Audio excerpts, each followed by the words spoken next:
Hello, Wargamers, and welcome to today's Warhammer Fantasy Battle Reports. It's going to be Cullen and Luka from MiniWarGaming.com. We are playing Skaven against the Vampire Counts, and we are trying out the Warhammer Army projects. And in the vault, there's another game uploaded right now. Luka's gonna play 2,000 points of Vampire Counts to take on my Beastmen. You can follow the link in the description below for that bat rep. We play and call it work. MiniWarGaming's Warhammer Fantasy Battle Report. Let's take a look at the Vampire Counts that I'll be running for this first game here against Cullen and the Skaven. I want to talk about a little bit of the army build here and my questions about the new edition, and the maybe the designer of the Warhammer Army projects could jump in, or maybe anyone who's very familiar with this this Warhammer Army projects could jump in here. Yeah, any people who've been playing it for a couple of years, please feel free to chime in with some page numbers or rules explanations. We're going to need it, because we're learning a new edition. Exactly. And the intent seems there, and it all makes sense when you read it all. It's very jarring. Well, I shouldn't say jarring, it's just very different than what I'm used to. And I think going into this, we're going to have a lot of like assumptions about how things, just because we've almost been like conditioned to know certain things about 8th. Exactly. So it's going to take us a little bit to almost break our conditioning. Right. But you guys need to point out anything that we're getting wrong, and we'll change it, and we will try to break our old habits and adapt to new ones. And if you don't want to listen to this jargon, just jump ahead a few minutes, and that'll get to the Army Showcase, or heck, you can jump right to the video, so I apologize for the rambling here. But what we're playing here is Warhammer Army Projects, which is an updated version of 8th edition, but the creators of it took all the good aspects from what I will say the flavor of 6th edition, and I will honestly say like the great core mechanics of 7th, and then took out the crap of 8th and like kind of threw it all together. Yeah, made a lot of the made a lot of like the movement simplified from 8th and included a lot of good things. So yeah, I guess we'll just get into Luka's Army Showcase, because I think the more we can just talk about, it's better to just show you at this point. Exactly. So I'm playing Vampire Counts here, and right off the rip, I want to say that Battle Scribe and then the PDF that we have weren't lined up on what was expendable and what was not expendable. In the book, it says that direwolves, fellbats, and are not expendable, so I included them into my army, but then Battlescribe gave me an error saying, oh, too many expendable units, so I adhered to the Battlescribe rules just in case, and you can only bring one expendable core unit for every non-expendable choice. One I put a little bit more points into just because I still tried to get to my minimum core, always difficult for Vampire Counts. 22 in the front here with the full command of Banner and Musician, and then behind it we just have 20. For the skeletons, 2 identical bricks, both 25 with full command.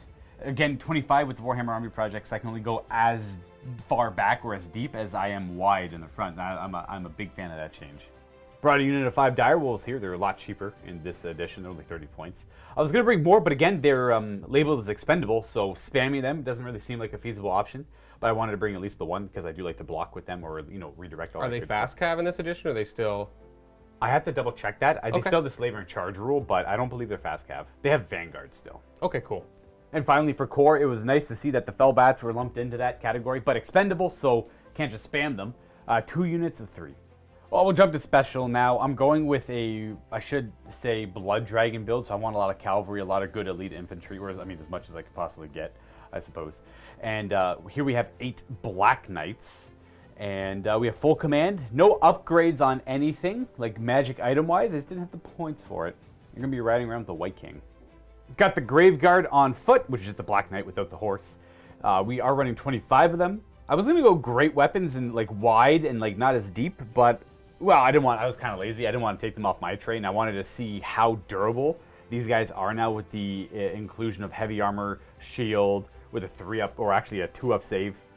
No, it is a 3-up. It's a 3-up. And a parry. And with the parry too. It makes them quite durable, and they're still Graveguard. They have good stats. So I want to try that out here. To go along with the theme of the elite infantry, the melee killers. I'll jump to a rare choice. One of my favorite selections for the Vampire Counts always have been. It's the Blood Knights. They come in units of 3 now.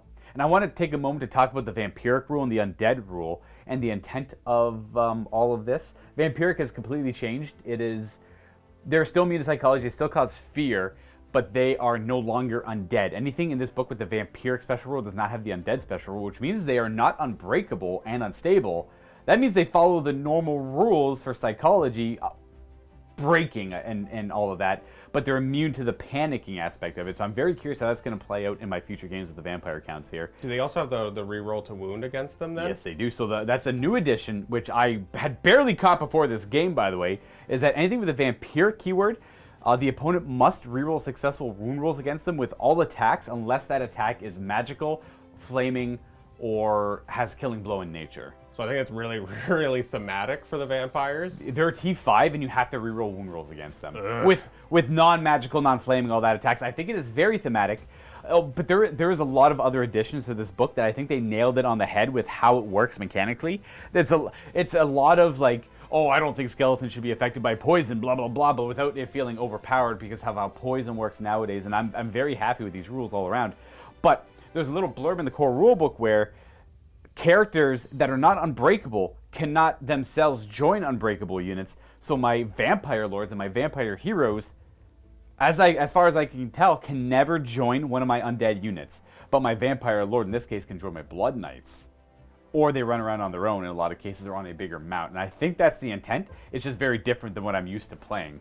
No longer will I be able to have a blender lord in a big brick of Graveguard.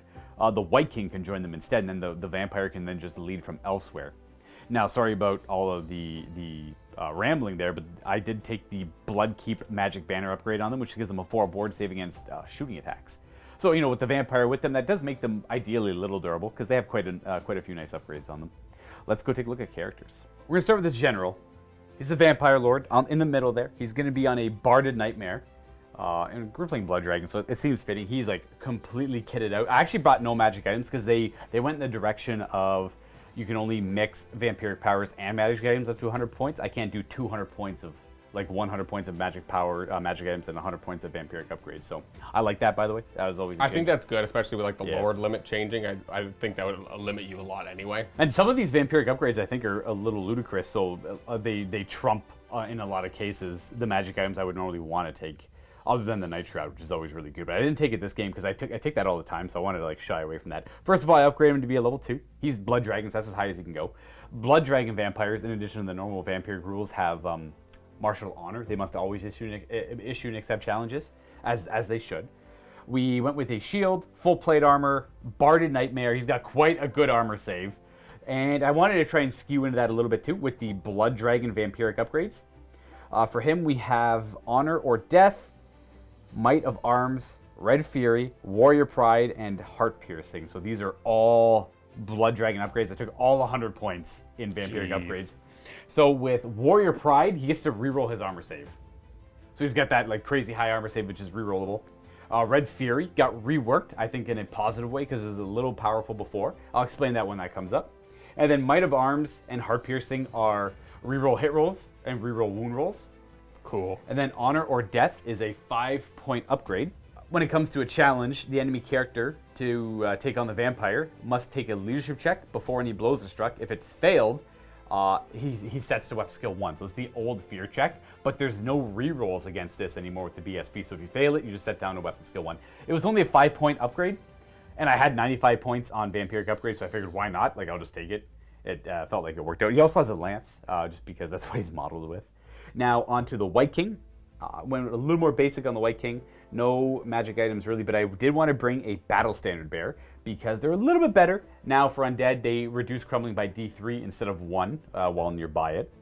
I went with Heavy Armor, Shield, Lance, and Barded Skeletal Steed. For the Necromancer, this is where it gets a little weird. And the line of sight rules for shooting and all that have changed, so and there's lookouts there, so there's probably ways to fix it. But the Necromancer is not undead. So the Necromancer may not join unbreakable units. The Necromancer may not join undead units because those undead units are unbreakable and the Necromancer themselves are not unbreakable. So the Necromancer, I think, as far as I'm concerned, must run around on his own. But I think that should be okay. We made him a level 2 wizard and we had a little bit of points left over, so we gave him the Black Periapt, which is a magic item that's been around for a while, but it works a little different. I'll explain that when that comes up. That is it for the vampire counts in this case.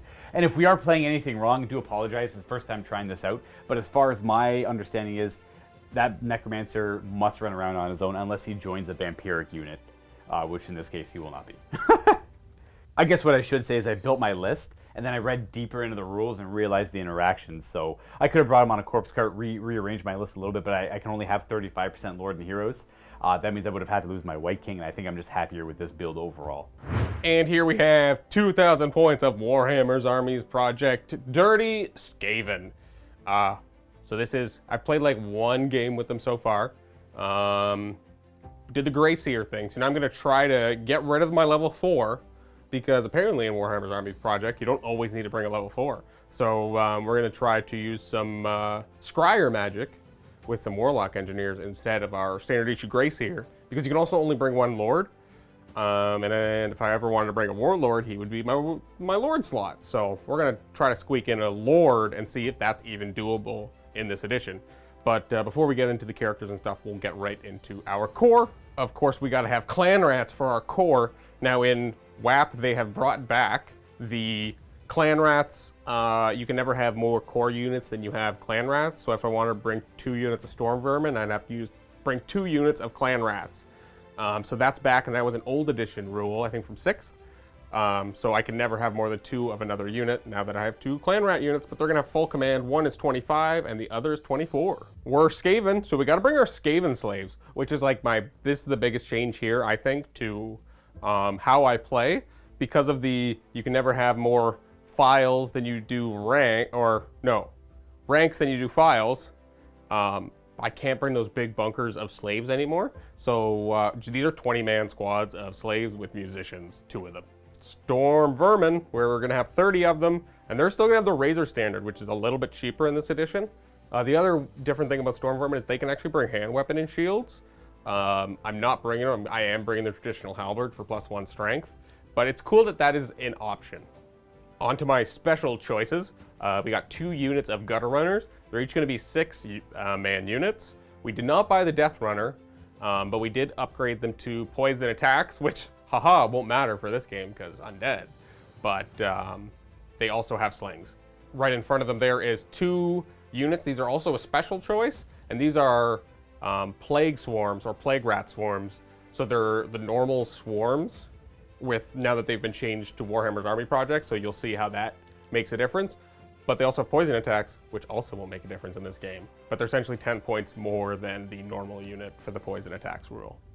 Last unit of special is 4 Warlock or Warplock Jezzails. Doom Wheel. It's a rare choice, so I can only bring 1 now. But I haven't used this. I brought the Hell Pit last game, so we gotta try their Doom Wheel now. Lastly, we have the dreaded Storm Fiends. They are also a rare choice. They're all gonna have rattling guns. And I know that was like broken in last edition, but I really just want to see how bad they are now. So I apologize, Luka, if this is too overpowered. I have to play against them next game, so if they are overpowered, at least I will have to play against them too. So I thought that this was the best game to bring them in. So we'll see if they are still the scary, scary threat on the tabletop they used to be. Now we have our characters. We're going to start with our general, who is our warlord, and he's going to be on his Rat Ogre Bonebreaker, just like before. So he's going to have the Armor of Destiny, which is still heavy armor 4 up ward save. He's going to have the Rival Hide Talisman, which forces all enemies attempting to strike the wearer re-roll successful to hit, so it makes them harder to hit in combat.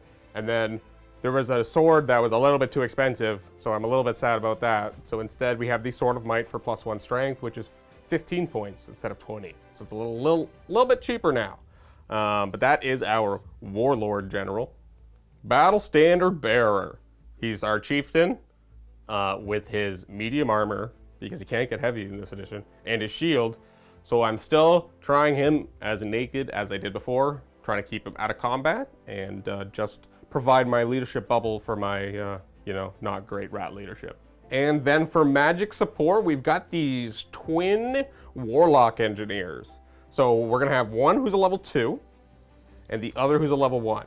The level 2 will have his green pipes there, and he has the Warp Scroll, so that's a bound item scroll for him.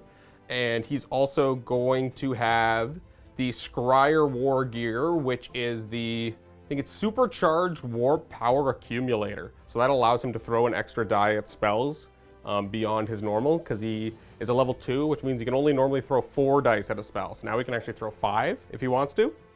And then he's going to have Flensing Ruin, Howling Warp Gale, Warp Lightning, which is the signature. And then those are his spells. And then the level 1 is going to have Death Frenzy and Warp Lightning. And he's going to... Sorry, I had a Battle Scribe error there. So it's just Death Frenzy and Warp Lightning for the level 1.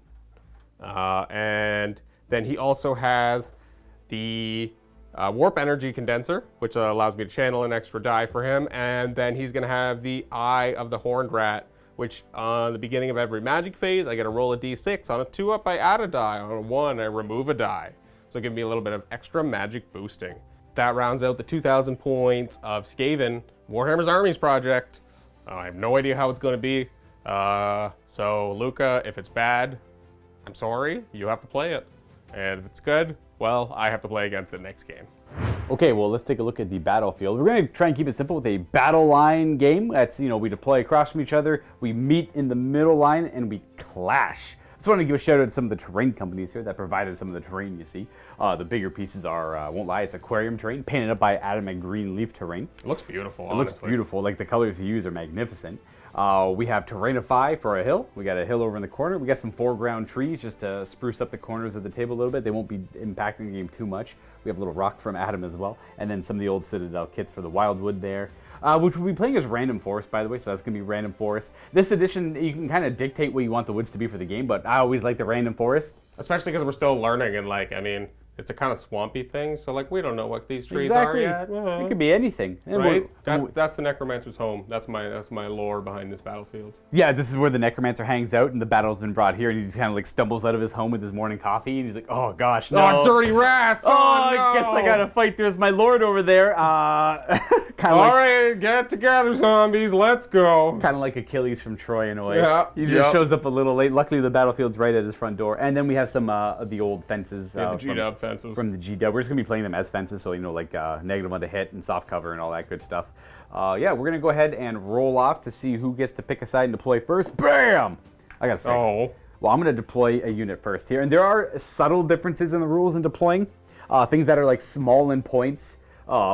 Anything sub 50, all get dropped at once, so you can't just bog down your deployment and see where all your opponent's stuff is going. Yeah, I think that's big. It really changes up how you build lists, and there's a lot of incentives to stop those redirectors in this edition. So I like that a lot. I don't think that we ever did that too much, but I could understand why someone would try to manipulate that. Yeah. Voila, here we are, all deployed. Now I finished deploying first. I had 1 fewer drops, and I picked my zone.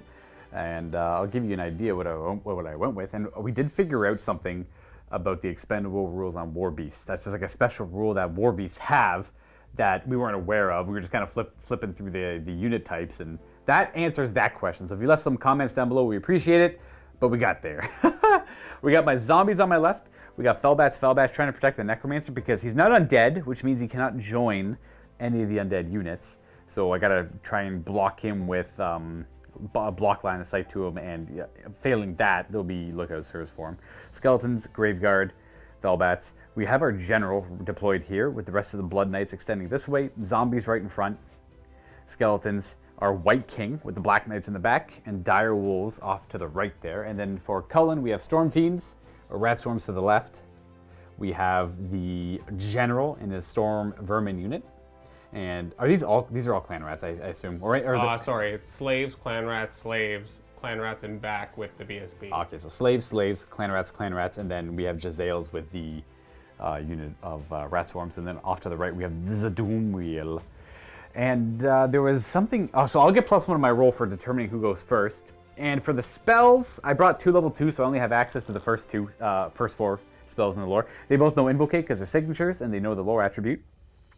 And I went with the Necromancer knowing Von Hell's Dance Macabre as well as Hellish Vigor, which have both been slightly reworked.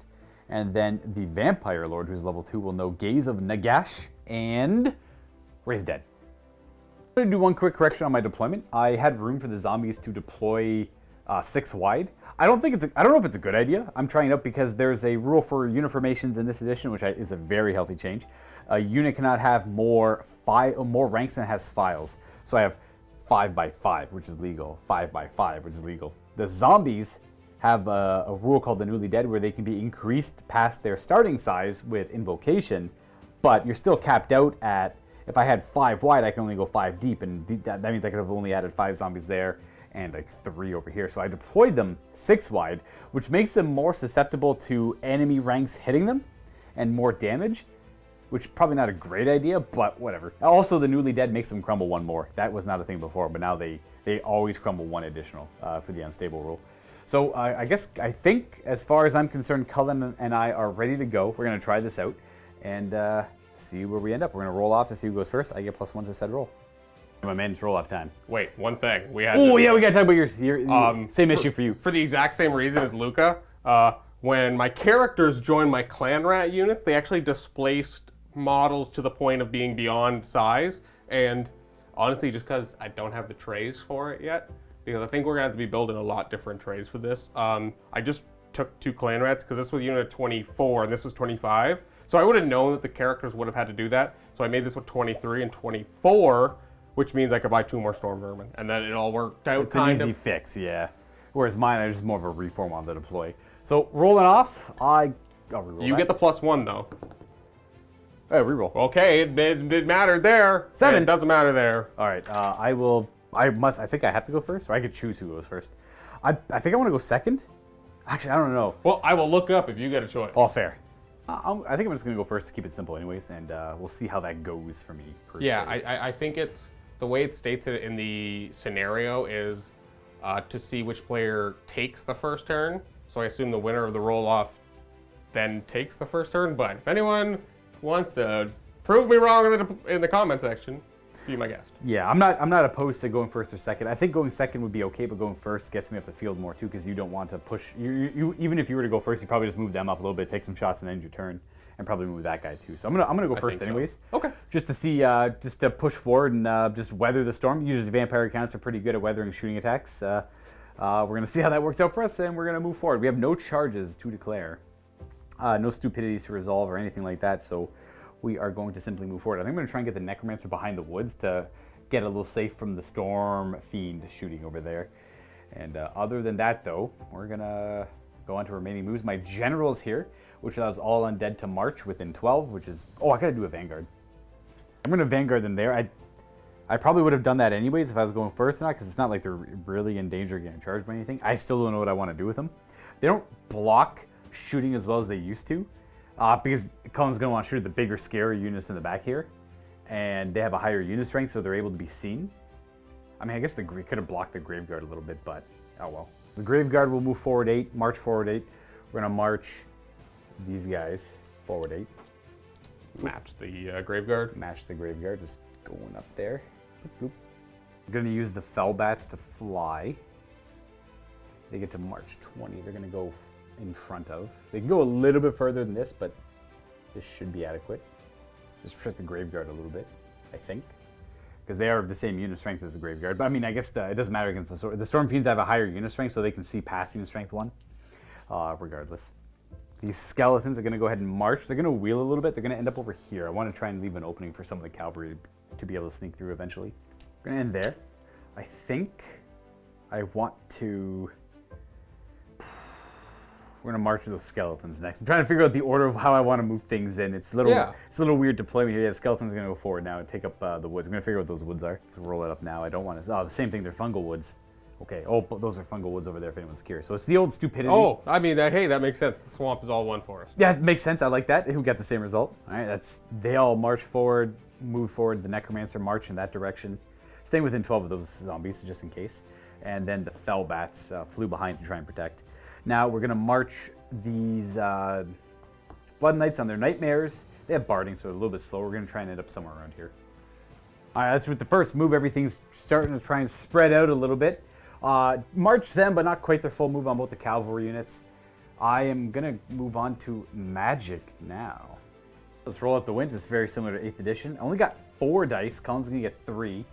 Channeling works a little different. I channel a d6 equal to my total wizard levels. So I have 4 in wizard levels, and my channels work on 5. Cullen will do the same thing, but his will only work on 6s. Correct. I'm going to go ahead and channel my 4. I'm going to get 1 extra die, so I'll have 5 dice, for this magic phase. I get 3 channels. These are on 6s. My warp power accumulator only works on on power dice. Okay. So I get 4 to dispel or channel. So you get 3 dice to my 5. Yep. I feel like I want to go over some of the changes to magic. We're just trying to do it real quick. Yeah, for anyone who's not familiar with Warhammer Army projects, new miscast chart. You miscast on double ones. The spell still succeeds though if you roll high enough, and there's no irresistible force. Instead, if you roll for every 6 you roll, you get to roll a further d6. And if they also roll 6s, you just continue rolling until you don't. That's dangerous because you could then roll into more ones. Is the idea there. And the miscast table you get a higher result based on how many dice you threw into the spell. We'll talk about the miscast table when that comes up, because it probably will come up at some point. Hopefully not, but hey. It doesn't seem as devastating as the 8th edition one. Also, you only add half your wizard level to the spell. So my 2 level 1s, level 2s only add 1 to the roll here. And they can only throw a maximum amount of dice based on their wizard level as well, which I believe is 4 for a level 2. It's double their wizard level, I think. No, it's something because a level 3 or a level 1 can throw 3 dice. Right. Is it 2, 3, 4? Okay, gotcha. So it's plus 2. So like a level 4 can throw up to 6. Okay, yeah. Gotcha. Wizard level plus 2. Nice. Okay, well I got 5 dice. My black Periapt lets me store 2 dice I don't use every phase, and I can use it in the the preceding like dispel phase or whatever it might be. Which I think is pretty neat for a 20-point item. So we're gonna go ahead and cast. I'll start with the Gaze of Nagash. I want to do some like preliminary damage. What is this toughness on the Storm Fiend? 4. I might throw a Gaze of Nagash their way. He's level 2, so he can only throw 4 dice. This is a direct damage or a magic missile? This is a magic missile. I need forward arc and line of sight for this one, but his unit strength ignores all the unit strength 1 in front of him, not to mention their unit strength 3, so I can see them over top of all the other units in the way. Yes, sir. So I love the line of sight rules in this edition. They seem very clear. I want to throw... I think I do want this to go off, so I want to throw 4 dice at it, so I will. Wow. Okay, well, we succeed. Not great, though. Not a great roll. That's 8, 11, plus 1 for a total of 12. It casts on a 9. Okay, well, I guess I'll try to dispel it. Hey, look, so that 6 means I get to throw an extra die. You get to now, keep throwing double ones mean nothing for dispelling. Okay. So it's not like I can miscast it. Woo. Dude, this happens literally every game we've played so far. Okay. And then, so I always re-roll my 6s into 1s, and that's how that goes. So that would have been really bad if I was casting. Right, so that would have been a miscast. And we would have resolved the miscast afterwards. But in this case, the Gaze of Nagash fails. I have 1 die left over. I think I'm just going to store it, because I don't really want to do any other spell for now. I could raise dead and all that stuff, but... Gonna try to do the storing. Now, do you have to roll dice to possibly get them, or no? It's automatic, but I can only do up to 2. Okay. So that just means I get 1 more dispel die. Okay. When your turn comes up. I have no shooting, so I'm going to go ahead and end my turn there. We're going to go on to turn 1 for the... Rats! We're going to have some charges, are we? We're gonna have some slaves. Try to charge some bats. Okay, that's fair. I'm holding. I'm undead. I think I must hold. I didn't really see anything about that, but I'm going to hold anyways. It doesn't say anything about must hold. I'm going to anyways, though. But I would like, a clarification on that. Do I have the option of flee now as undead? Or stand and shoot? Dare I say, if I have ranged units in my army? Like skeleton bowmen and stuff. So we got to do a stupidity check on the swarms. I don't know what their leadership is. Probably 5. Are they too far away from the general? Oh boy, are they! What's the unit strength? So yeah, they changed it from large target for inspiring presence to be if your unit strength is like 5 or more, you get the 18-inch bubble. It might be more than 5, but I think in this case he's only got 4 wounds on. Wow, I think this really screwed me. I'm leadership 3. Oh, double ones, my man. Double ones. All right, close. So I think they just meander forward. Sure, I get a reroll. BSB, no. Actually, I don't think the BSB lets you reroll stupidity checks. Okay. Because I think it's only break and panic. Oh, true. You know what? Yeah. You're right. So I guess I'm just gonna go 5. Okay. Okay. Well, there's gonna. Bloop. That was pretty bad. All things considering, like the 1 unit that happened to be rolling the stupid forest. But sure, I guess that's where they are. Well, they don't block the line of sight for shooting. No, that is true. Okay. Okay, and then we'll go on to charges where the slaves will charge. Yeah, if anyone's curious, they do count as unit strength 3, but not for line of sight purposes. There's 0 because they're tiny and close to the ground. Is that the only charge, the slaves there? Yep. Against the Felbats? All right. 13. And they move 5. They only move 5? Yeah. Okay. Can they even make it? 7. Oh wait. It's only 1d6. Oh my goodness. Yeah. Charging is. Charging is different. So charging for non. I can't charge. It's wow. So we just won't declare the charge with them then. That was big brain.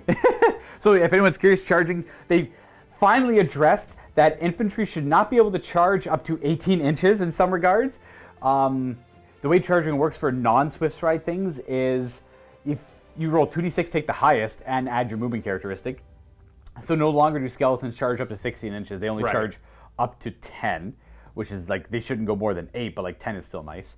And all that good stuff. And then if you move faster, you just have the traditional swift stride where you take both the dice, or 3d6, taking the 2 highest. So it makes cavalry incredibly deadly when it comes to charging, or things with fly. So since there's no charging, we have the compulsory move. I guess I'm gonna like skirt the woods a little bit. Yeah, you don't. Is it a chariot? Yeah. Yeah, you don't want to hit the woods with that bad boy. So it moves 3d6 forward. Do doubles mean anything bad, or is it only triples? It's triples. Okay, so he's gonna go forward to 8.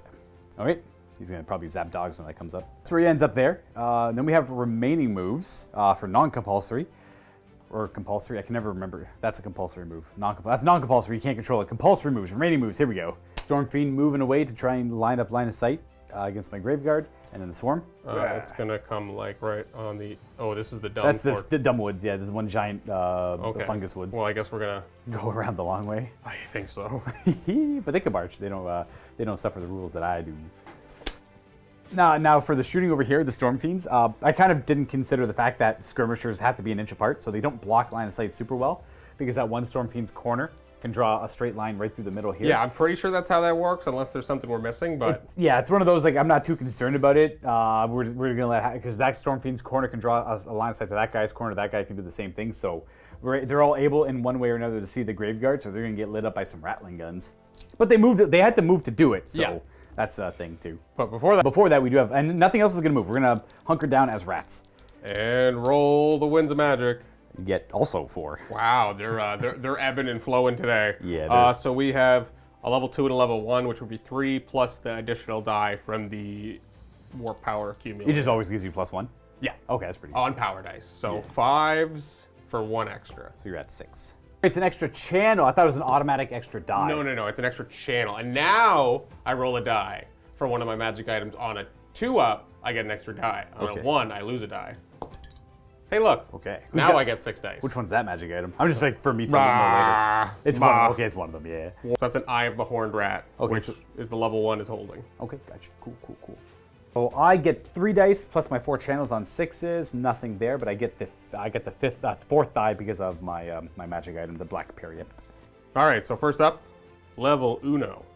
We're gonna cast some Warp Lightning. All right, throwing 3. How many dice are we throwing at Warp Lightning? So because he's level 1, he can only throw up to 3 dice, but I'm gonna throw 2 at it. Okay. Now Warp Lightning also in this edition has an upcasted version, but for upcast you don't have to declare until you've rolled your dice, and if you actually roll high enough to get the upcasted version, you can then choose to, it's the 2d6 version.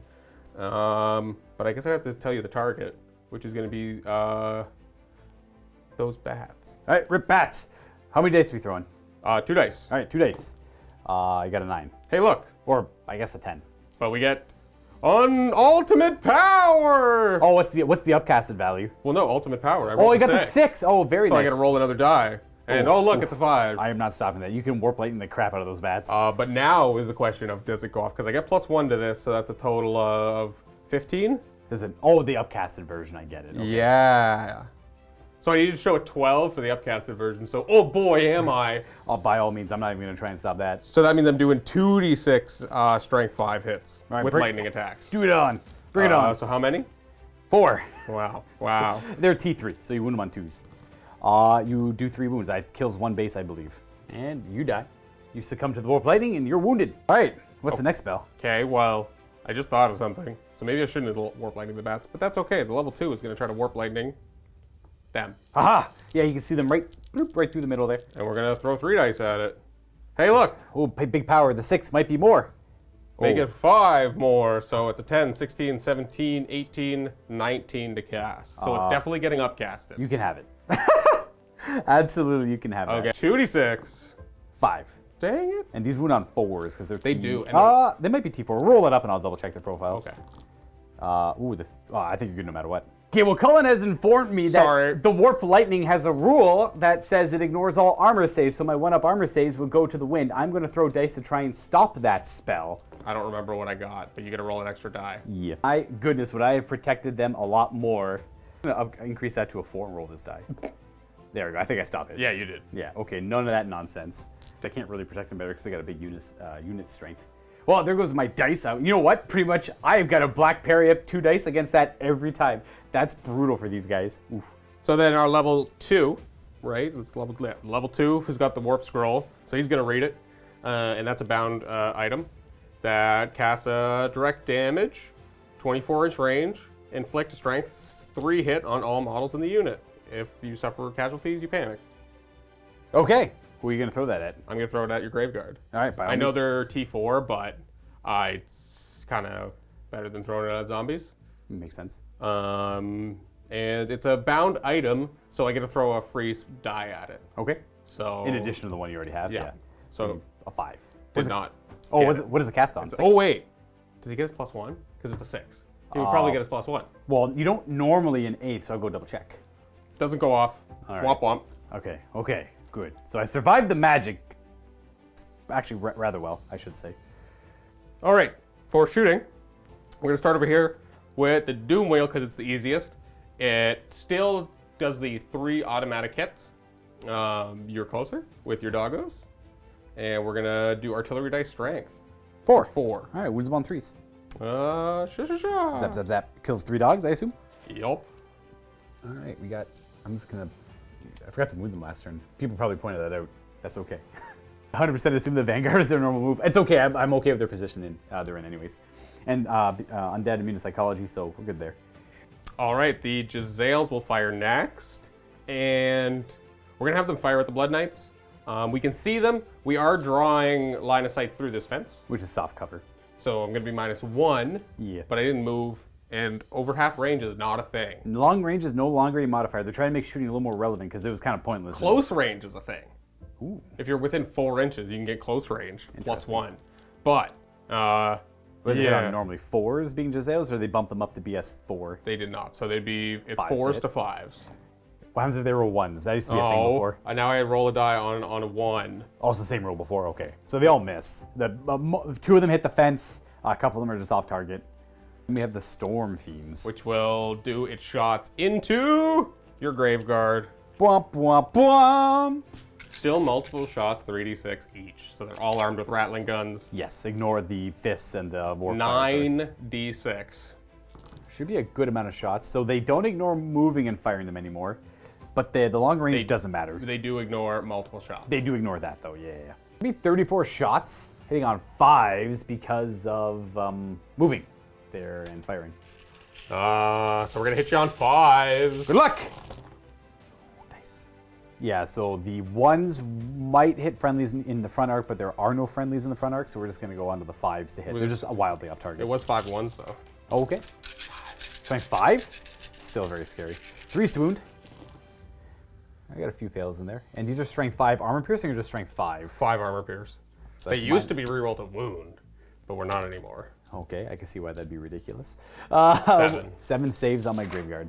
The Graveguard I did pay the points to upgrade them to the new heavy armor, which is a 4-up save normally. They have shields, which is only a +1 if they're saved in the front arc, which is, in this case, it works. You don't get shields in the flanks or in the rears from shooting attacks because, they're facing the direction they want the shields to work in.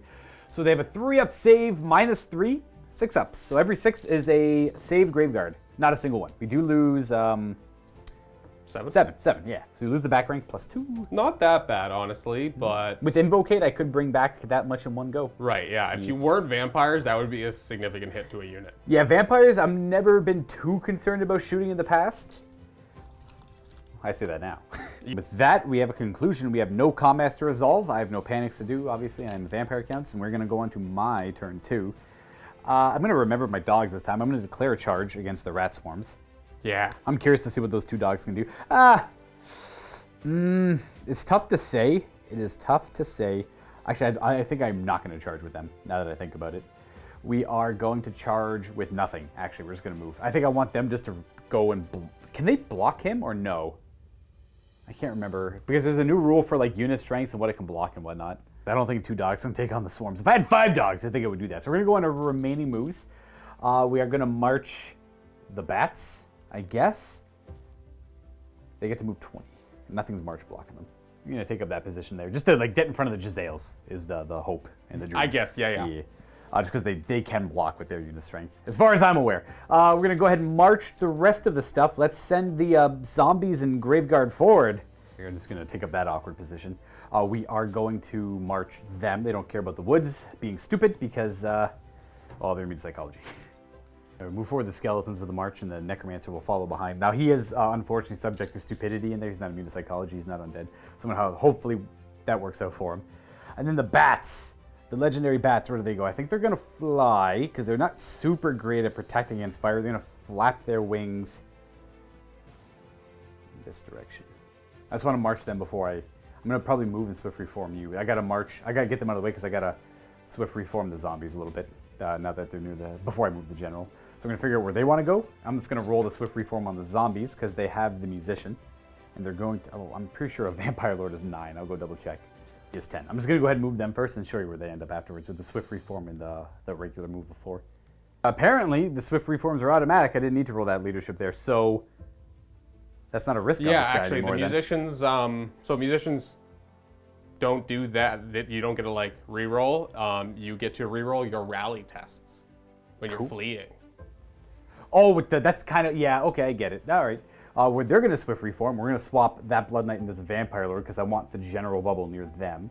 So I'm going to take you off, boop, and you will be happy over there. Just get my general over there. We're going to do a 7-inch move. We're going to go forward. Yeah, just going to go there with them just to make it stop kind of there. We're going to swift reform these skeletons and move them forward. It's going to go like around there-ish. I just want to make room for the Black Knights to get through. And the Black Knights are going to... I guess technically reform as well. They're just going to take up. I don't want to go. I don't want to go through that. Okay. Just because it's dangerous terrain. On second thought, I'm going to go here instead in case that goes into contact with them, overruns into them. I'd be stuck there. So this is a much safer position to go in because the bats are obviously not going to be there for next turn. I'll just take the dangerous terrain checks. Whatever. They're fine. Well, they're on skeletal steeds. They actually used to ignore that. I don't think that's the case anymore, but I'll double check. So yeah, they are spectral steeds. So they do get the bonus of 8th edition rules where they ignore the barding. And they have ethereal for the purposes of movement, so they won't suffer the dangerous terrain for going through that either. So that's good to know. So we're just going to keep them nice and ready in that kind of position, and that should conclude my movement. We're going to go on to magic. Well, I'm going to roll 2d6. I'm going to get a 10 this time. Ooh, much better, much better. And we're going to channel twice and go up to 12. Ooh. And your channels? None. So you get 6, I get 12. We're going to start with our necromancer. We have 12 dice. What an obscene amount of dice. This could be kind of nice. Let's try and get some of those Graveguard back. So we're going to invocate. We're going to throw 3 dice at it because I have all the other spells I want to get off as well. Plus, I could throw 4 at it, I guess. Because I would invocate, can bring more zombies back. Targets everything within 6. Zombies can go over the starting numbers. Those zombies are too far away. But if I roll high enough, those zombies could get hit by it.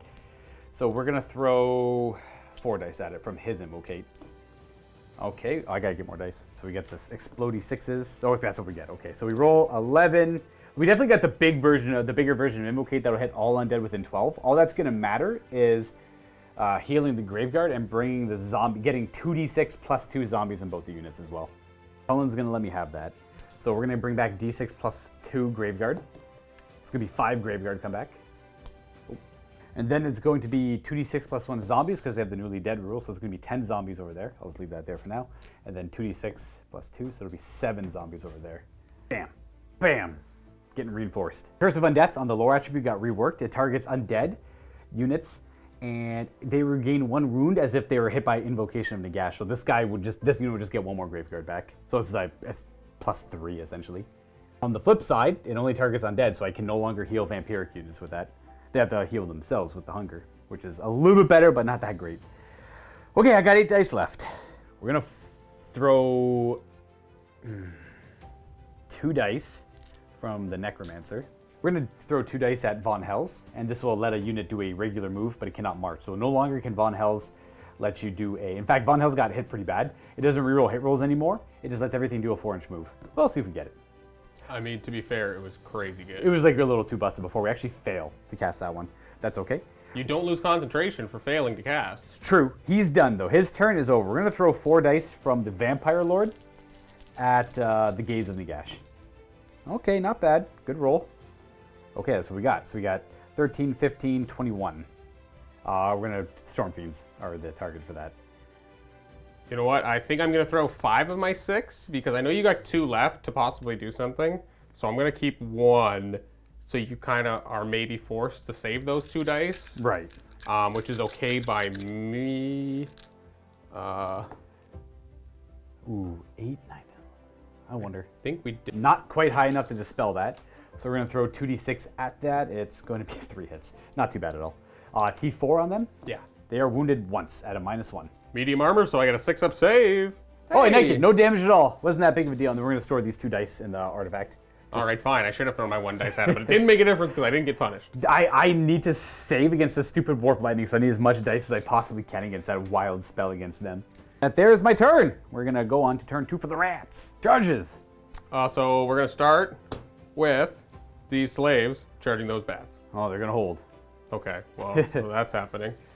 And then we're gonna, this is a 10, so we'll charge there. Yeah, they just have to charge the fence, pretty Yep. much. Because that's gonna be I have to roll a 4 on 2 dice, What's the choosing the movement highest. on them? 5? This is the 6. rate. Ooh, some of us Swift Stride on that. Oh, they don't have the Swift Stride rule probably as swarms. Yeah, no Swift Stride on swarms, just double checking that. So they're going to clear charge, I'll hold there as well. Any other charges? No, that's it. Alrighty.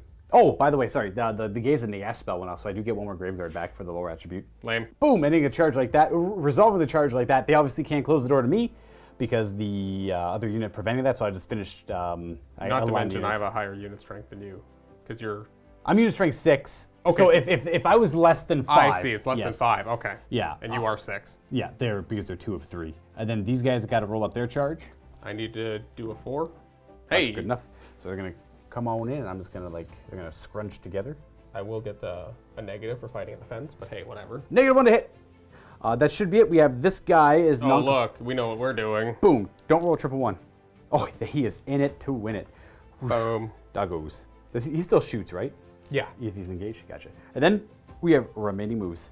We march the slaves forward in front of the graveyard and somewhat zombies. And then back there we have the clan rat unit reforming, swift reforming. The BSBs. And then we're going to move like half an inch up. Sure. And just get the BSB on the other side. And we are going to move the other clan rats with the 2 wizards. Or the wizard is going to leave and join the unit behind. Yep. Ooh, okay. So we actually reformed Swift wide. reforming. Yeah. Because of, again, the limits of ranks and files. Yeah. So that puts that there. And then both the characters join that unit there. And Both then- the engineers. And then these are clan rats, right? Yeah, they're going to move sideways. Boop. I'm gonna move over that away, 2.5. The storm vermin. I guess we'll just stay here because still everything is within leadership bubble. Yeah, they're just Yep. ready to countercharge whoever pushes through the crap out front. And the swarms go. Because stupid woods. The woods protect. I'll get my zombies at some point. Before we continue with more movement or the magic phase, let's see if the ambushers show up. There's 2 of them. Both do show up. And Yay. they show up around this point too. 1 unit of ambushers, boop, pop up here and move forward. And here they show up behind my lines with the eyes on the necromancer. He's not deep enough into the woods to get line of sight blocked from them. And then they're all lined up to be able to draw a straight line to him. I think the second unit might be a little bit far. They're a little too far. This unit can all bomb shots into them with We their got slings. 4 from that unit. Okay. A couple things we noticed with line of sight and shooting. Intervening models do provide hard cover if their unit's strength is half or higher than the unit being targeted, which we messed up earlier, but it didn't really come down to anything, so it's okay in that regard. Like, as an example, the Graveguard would provide hard cover for the Knights because they're at least half the unit strength the Knights are, and they're directly in the way. And then lone characters, well, something with unit strength of 2 or less on its own gets a lone model -1 to hit modifier. So he's in the soft cover of the woods, he's on his own. Nothing's intervening though. So there's a lot more negative modifiers to shooting than I initially thought there were. So it is not unfeasible to run a necromancer around on his own, just because I can't think of what he would normally join anyways. But regardless, we're on to magic now. I'm just going to move these guys back just a hair. Sure. Back. Try not to get flanked by that unit of skeletons, but it might not be possible, eh? That's a flank, yeah. Even from that position, that'd be a flank. And magic, 2d6. All right. I'm going to get my 2 dice. You get 5. I get also 5 because of what you rolled, but you have your channels. On 5s. Ooh, 3 more. And then I get a roll a die. On a 2 up, I get an extra die. You do. So you get an extra 4 dice on top of 5. So you're at 9, and I'm at 5, and I get my channels. Get my 4 channels. No help. So I just got 5 to 9 dice. Okay, we got a spell. What's the spell? Oh, we're going to start by reading the scroll. Okay. Scroll's going to go on to... The Graveguard. All right, so you get 1 free die on this, and you can use any amount of dice you want to from the pool. You have 5 dice in total. I got 5 whole dices. So we will, just to hope you... Yeah, because I feel like you don't want to take a strength 3 on every Graveguard. So it goes off. You can have it. All right. 25 hits on the Graveguard. These wound them on 5s because it is strength 3. Anyone's curious, this is a direct damage. It just needs forward arc, not line of sight. And 9 wounding hits. These are 3 up saves. I lose 4 Graveguard. Yeah, I guess I'll lose from there. Boom, boom, boom. They would have to take a panic check, but they are immune to psychology. Okay, level 1, Warp Lightning. Blood Knights, boo! I'm gonna throw 3 dice at it. Well, that's a good roll. It's a 15! Well, 16, I guess. So That's real bad. I think oh God, I think I'm just gonna let it go through. A 15 is too hard to stop, and I might have better luck stopping another one. Or maybe I just hope the other ones fail and I just throw 5 dice at this. Because I can't 3 dice that. I mean, I could get lucky, sure, but I can't rely on luck to stop that. It's gonna be 2d6 hits at wound on 3s, no armor save allowed. But it does count as a missile attack, so I'll have the banner, which is a 4 board save against it. They're not undead, so I can never bring any of them back. 7 hits, they're all dead pretty much on this. What a brutal spell right now. And just hope the other one fails? I'm just gonna throw 5 dice at it, hope the other one fails. So I stop it. you're going to roll an extra die, but it doesn't make a difference. It wouldn't make a difference, yeah. I'm just gonna hope the other ones fail. At least not fail, but don't get the 2d6. Yeah. All right, what's the plan, my man? Cullen desperately wants the big, obviously the big warp lightning. Yeah, I want the against big warp lightning, so I need to show a 12. So I need to show 11 on dice. them. Yeah. But You still have the level 2 wizard as well. I do have the level 2. So you don't only need to show a 10 on the dice, I No, guess. no, he only gets +1. Oh, he only gets +1 because it's half his wizard level, that's right. Heck Round yeah, it up. dude. Yeah. Okay, we're gonna 4 dice it to guarantee it. There's a Guaranteed, no guarantees. Well- But I see what you make it more likely. I think you got it. 3, 6, 9, 12, 11. 11 Yay, plus 1 is 12. That's exactly what I needed. Gross. All right, 2d6, I can't stop it. 8, 1 above average. Wounds him on 3s because it's strength 5. Okay, whoa. And then Perfect. here's another hope for a rough roll. No, That's all of them except for 1. 1. All right, well, they do get a 4 board save against this. I can hope to get lucky here as well. Okay, I only lose 3 of them. They do panic because they are not undead. So if I'm losing 3 of them, it's all the regular guys. Well, plus the musician. Bloop, bloop, bloop. And And then, you bloop. go back on. There you go. So I got my Castellan and my standard bearer who has the ward on him. Then a Panickin. They're okay. Leadership 10 on the Vampire Lord. No, sorry, my bad. Vampiric units are immune to psychology as well. Oh, okay. Yeah, but they can break from combat. So I have a die left. Yeah. So this guy, he's gonna try to, or it's the level 2? Yeah, it's a level 2. He's gonna try to cast Flensing Ruin, which is a direct damage that casts a single character, but it's base rage 12. So I need to get the boosted version, which is a 13 to cast. Okay. So like, there's a chance if I chain 6s. Yeah, I see just chaining 6s. Ooh, good start. No. Okay. Because we would have needed to, yeah. If that was another 6, that would have went off. Interesting. Shooting time. Bloop. We're gonna test a restrain to see if we can overrun. Okay. Which probably it is. It's probably Just because to save us, so he does restrain, doesn't have to shoot. Yeah, because I looked it up. There says nothing about if I kill you in shooting, do I get an overrun? Just a question for the audience, essentially. If he killed me with shooting, would he have still been able to go to the combat phase and overrun? There's a potential, but I don't want to worry about it. Don't have to worry about that now, And I got yeah. the D6 plus 1 impact hits, and like I'm Yeah. pretty guaranteed to kill We you. should be able to kill them in the combat. It'd be ridiculous if he didn't. That is it for that shooting. We have Jazales and we have Storm Fiends to resolve. Well, Storm Fiends, right up. I think we're just gonna go right into your skeletons because you're gonna charge me. These skeletons here, try and lighten them up. Because going for these guys, they're gonna get hard cover. Yeah. And then they already have a 1-up armor save. And this guy's got a re-rollable 1-up armor save because hits would be allocated to him at this Yep. point. Yeah. So skeletons make sense. Yeah, so it's gonna be this number of shots that's coming right over here, so you guys can see it a little easier. 2 less shots than last time. We have 32 shots into the skeletons. They're not half within. There should be no negatives for the woods here. It's just direct shots. So force. Just forced to hit because they didn't move. 4s. Look at all the ones. There's not. Oh, they actually hit the. They'll hit the slaves on the ones. Oh, geez. Oh, geez. A lot of ones that hit the slaves, because they're in the front arc. 2s? Should be 2s to kill you. It just kills 9, 8. Oh, 9. Yeah, 9 dead slaves. That's a panic as well. They're okay. They should be okay because the general's leadership. 7. Yeah. General's leadership 7 on his own. So we just lose. There's a bunch of dead slaves, but they don't panic. Okay, and then we have the actual hits on the skeletons, which wound on 2s. And there shouldn't be really a save here either.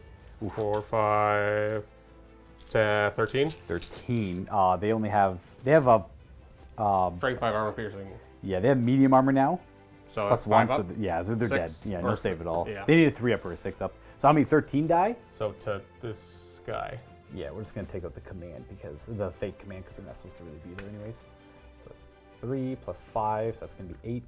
All right, that's where they got beaten up by shooting attacks, and we have the Jezzails. Now I guess the question is.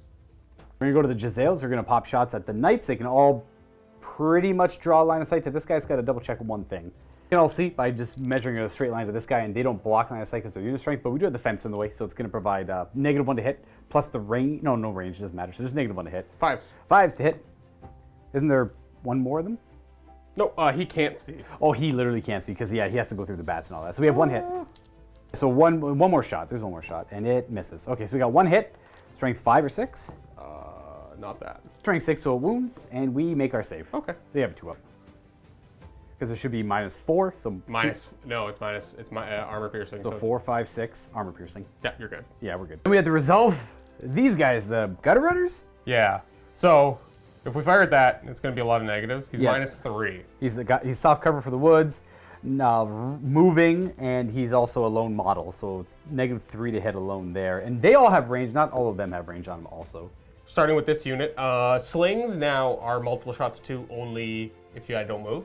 Yeah. So I can't move, but I'm going to have not double tap, I guess. Yeah, so we're going to do 6 shots into the back of the Blood Knights. Now, they move, so -1 to hit. They hit on 4s.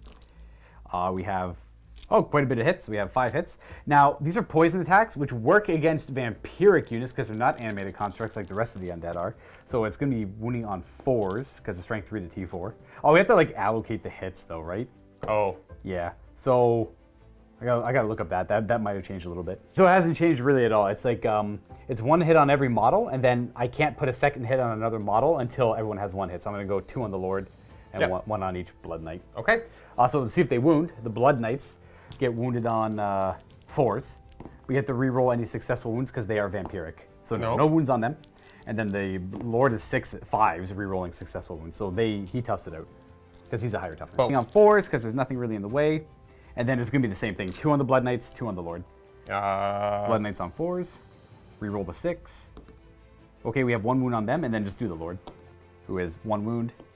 Oh, still okay, 1 wound on both. So the Blood Knights, 2 up save. They're okay, and then the Lord, he's okay. All right. That will conclude shooting. We do have a couple of close... 3 of them, actually. Which one do you want to do first? We'll do these slaves. All right, slaves. You get +1 initiative for charging. You're definitely faster than my bats. 6 attacks against my bats, hitting on probably 4s, I guess. What's your web skill? On a slave? 2. Yeah, you hit me on 4s. I'm on skill 3. It's 2 hits, wounding on 4s. As long as you're strength 3. Okay, I am. no wounds. Wow, that's not good. I got 3 attacks back with the bats, hitting on all of that, and wounding on the same roll. 2 deads. I don't know what kind of save you have on us. Did they not even have light armor? I guess I could check. Not even equipped with light armor. So I think I can buy it, but why would I? I guess so, yeah. So we killed 2 slaves. Let's go ahead and check combat res. All right, what do we got? So, I did 2. No, you did 2 wounds to me. I do yours first because you'll probably have a higher combat res. You did 2 wounds to me. I charged in your flank. Yep. And then I have 2 ranks, and I have a higher unit strength than you. But you cause fear, which is -1 to my combat res. It's just +1 combat res in general for my side. Yeah, so I lose by 2. Correct. And I'm too far away from my BSB, so I crumble 2. So I kill a bat and a wound on that bat, so they somehow oddly hold. I'll try a reform. I fail, so there's some stuck like that. We got this fight over here. What's the initiative? I'm initiative 3. I'm initiative 4 +1 because I charged. Bring on the swarms. It's apparently 20 attacks. I assume weapon skill 1. Oh, yeah, it is. So we're hitting on 6s, actually, because of the fence. This is going to be a suspicious fight if I've ever seen one. So they hit on 6s because the -1 from the fence. 2 hits. They normally poisonous attacks, but Undead have the animated construct rule, which make them immune to poison. So no. No wounds, and I get 9 attacks back. 3s to hit because I think only the chargers, because I'm defending the wall. And then your toughness. Oops, sorry, I moved a guy. Probably 2. I don't even know. Okay, well, that's a really good roll. It all depends on 2 on this one roll here. Web skill 3, so that means these all hit. I'm going to go ahead and look at Cullen's rolls because that means he would have hit on 5s instead of 6s. Yeah, he might have had a couple more hits. I thought they were weapon skill 1, strength and toughness 3. They're weapon skill 3, strength and toughness 1. Okay, I got to double check to see my hits as well because these are the wounds. I might have less wounds. So because I was hitting on 4s, I only actually have 5 hits. I'm just going to reroll the wound rolls. Okay. Okay. In the end, it's the exact same thing for me. So I have 5 wounds against you. Yep. And then I got to go double check the clips to see how many wounds he would have had first against me. I don't think it was enough to kill a bat, so it should be an easy resolve. And it was 3 more hits from the swarms because they hit on 5s. And again, 6s to wound here for Okay, nothing. it did not. Okay. So I caused 5 wounds to you, You cause 5. You cause fear, I assume. but I also outnumber you. And you outnumber me. Yeah. So But fear I is charged. +2. Yeah. How many wounds do they have? 10? 10 each. Holy crap, dude. So that goes down to 9 wounds. So you'd crumble. So you lost combat by how much there? 5? 6. 6? Okay, so he'll have 9 wounds left on that swarm. Crazy. Wild. Huh.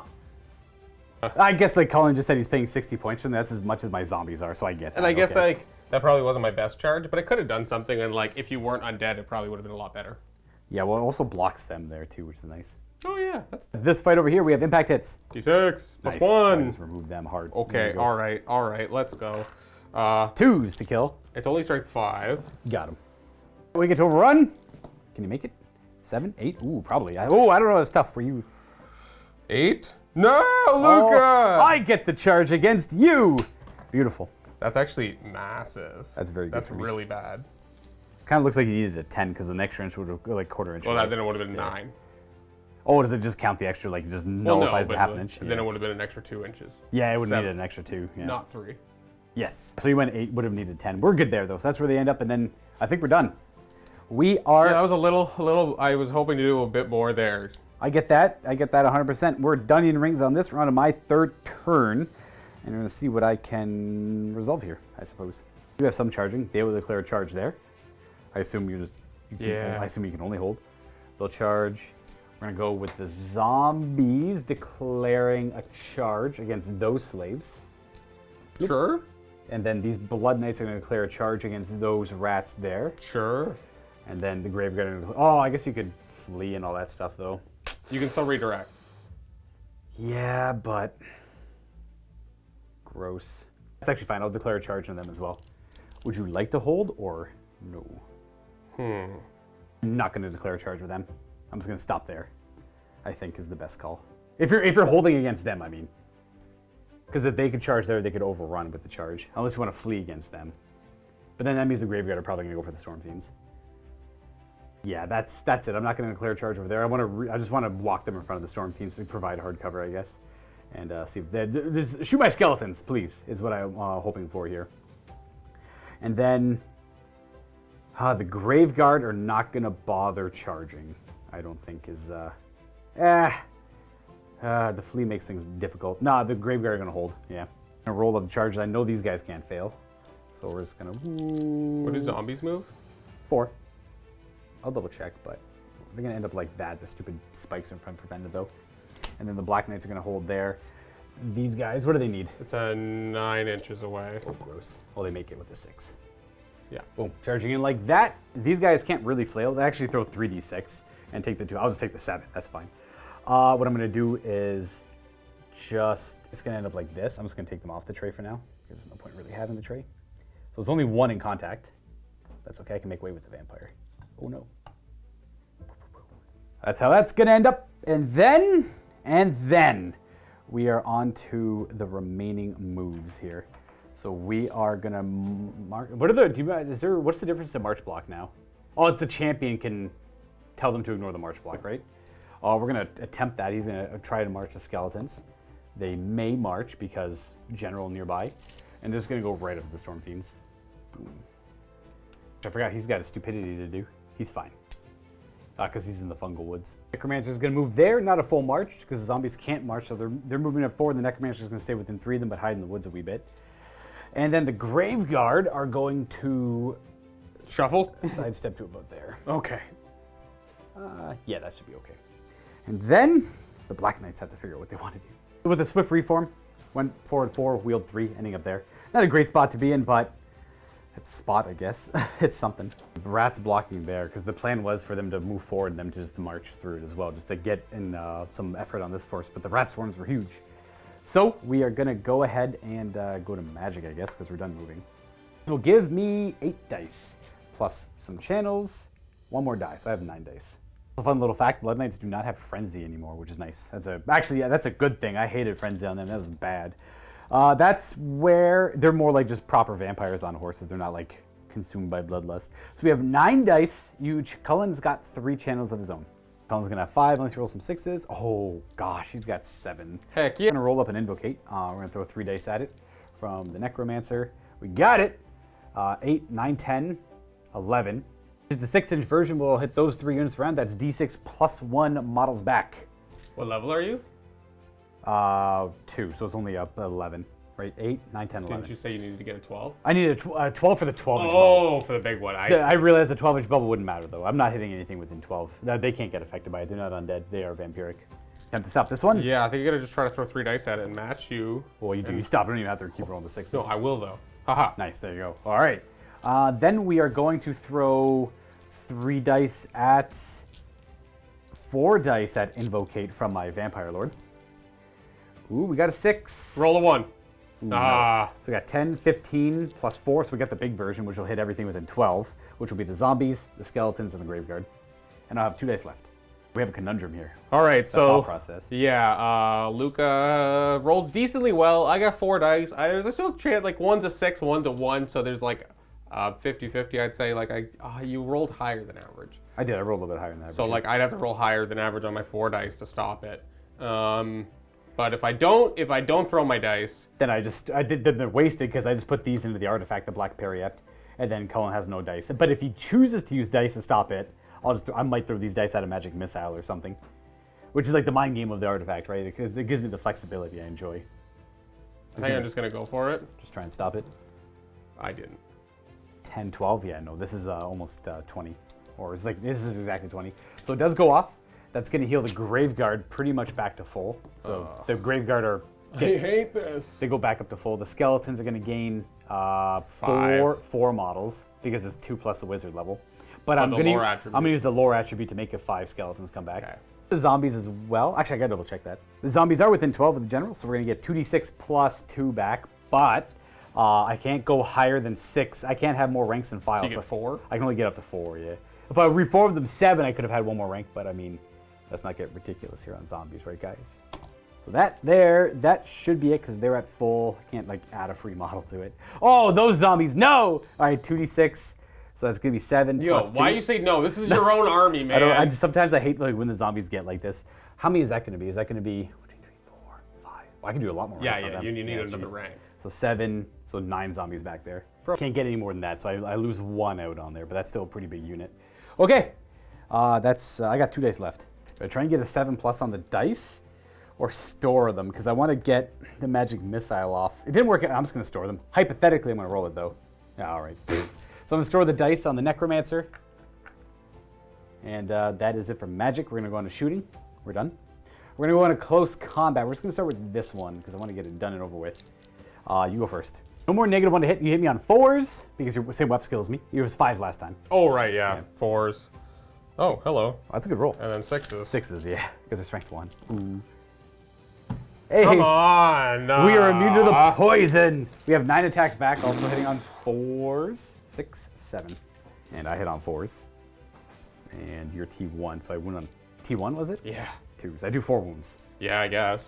So you're down to 5 left. There's no charging, so I outnumber you. I did 4 wounds. You crumble, you crumble 6. So they do go down, and they're just gonna stay there, I guess. We have this horrible fight. Is this thing cause fear or terror or anything? I'm just curious for we'll figure it out later. You got D3 impact hits because the wheel's always a spinning 2 of them. Strength 5. So 2s. Okay, there's 1-1. I think that's probably a fail. Oof! I forgot to buy them armor. I didn't realize that changed. They usually always have light armor, and I'm just used to buying them shields. So I didn't spend the points on their armor. So they only have a 6 up, which means I probably can't parry against the grind, so we lose the 1 model. And then you have higher initiative than me, because you're probably initiative 4 or 5. Well, looking at the chariot, it only has 1 warlock attack. I don't even know why this would be good now. How many points is it?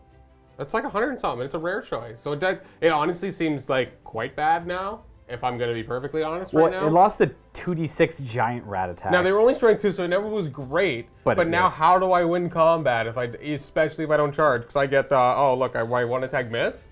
Interesting. I think it's all about charging and shooting. Maybe, like, I don't know. Maybe that's not great. That's not ideal. It causes... No, it does cause terror, which is nice, so it gives a combat resolution in that regard. But against, obviously, the vampire accounts, the immune psychology, they don't care too much about that. I have 9 attacks back because I can only attack with 4 of them. Skill 2! I hit on 4. And then I wound on, what's toughness 5? Yeah. I got like 1 wound.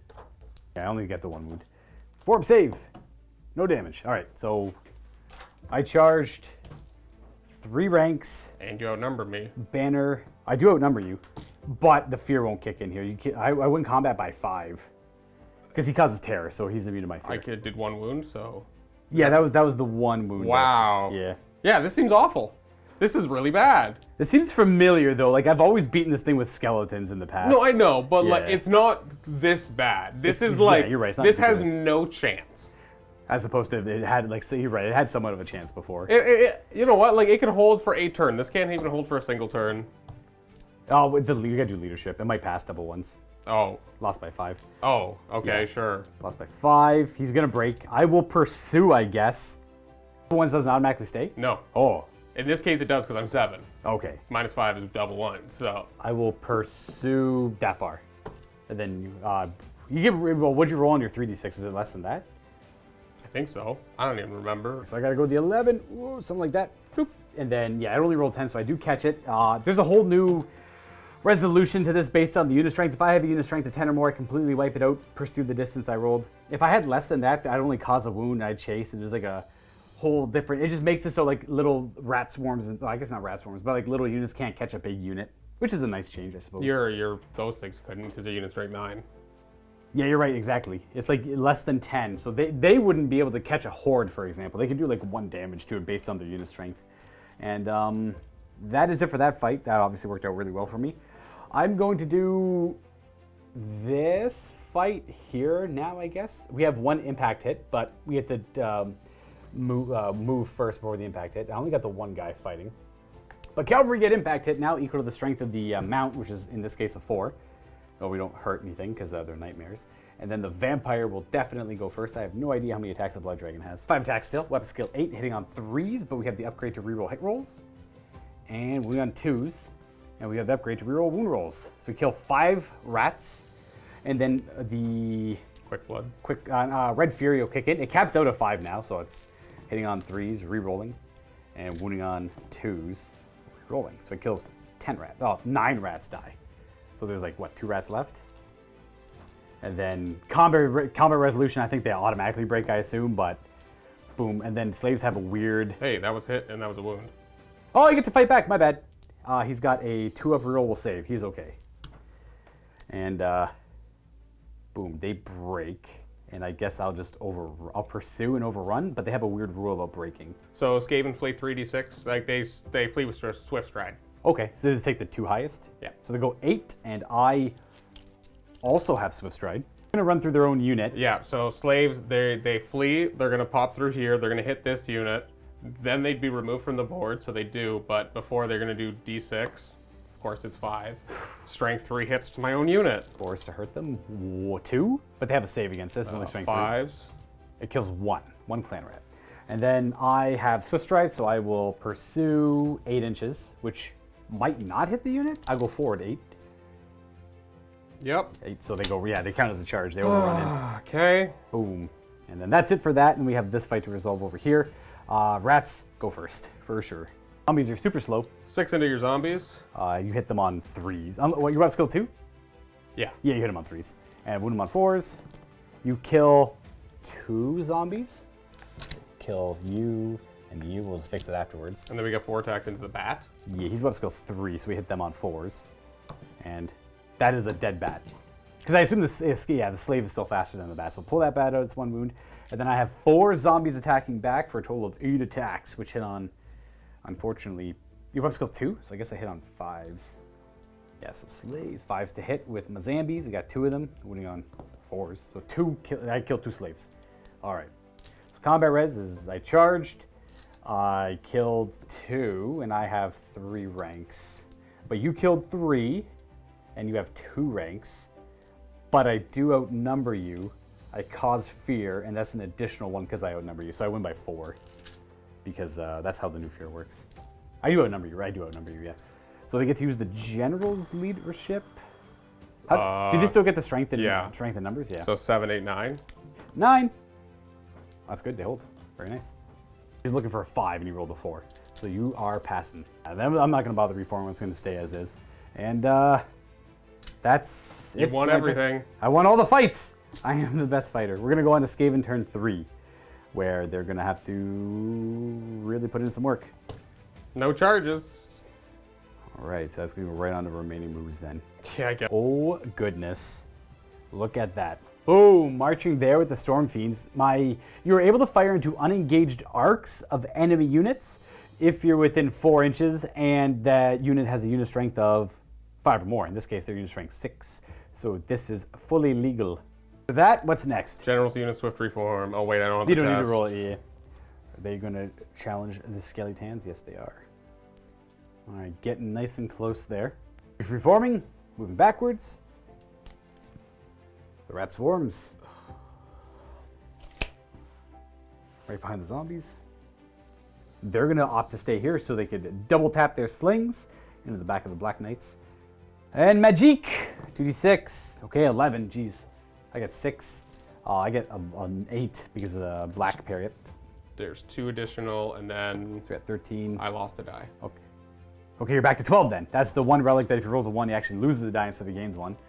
I'm going to have 4 channels on 6s. Ooh, I'm at 10 dice. You're going to start with the scroll. Yeah, I'm going to use my scroll with a free die to try to cast it onto your Graveguard. Direct damage on the Graveyard. Ooh.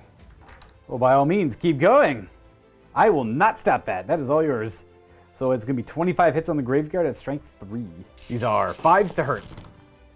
The 6 wounding hits, they have their new heavy armor plus a shield. I wonder if shield works against this.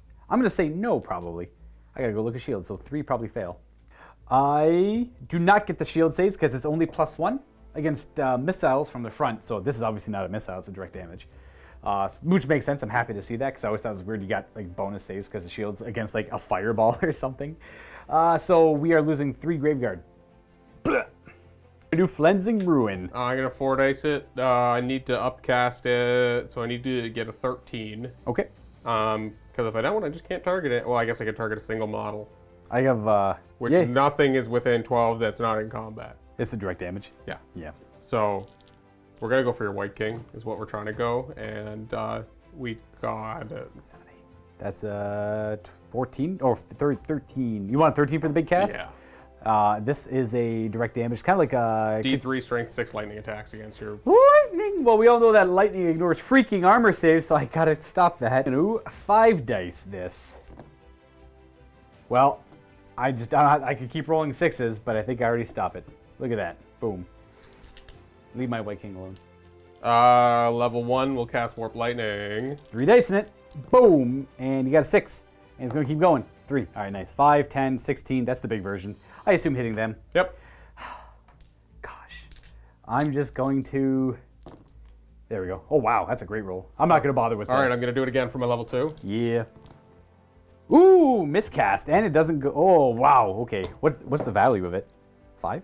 All right, so the miscast is only 1 die now, but I get to add... It's 1 die plus the amount of dice thrown at the spell, so it's 3 plus... So you roll an 8. 8, so now I lose the spell Warp Lightning. I think that is amnesia. Yeah, I lose Warp Lightning. That was, wow. Unreal. It's not like it's really good against Luka's army or anything. The cavalry specifically. Lucky ducky they are. But Warp Lightning is normally cast on a 6 now, if anyone's curious. And that was amnesia, so he does forget Warp Lightning on the level 2. Which means I also didn't successfully cast the spell, which means your guy doesn't get -1 leadership. For the Lore of Ruin. Uh-huh. That's the lore attribute Yeah. I have now. Okay.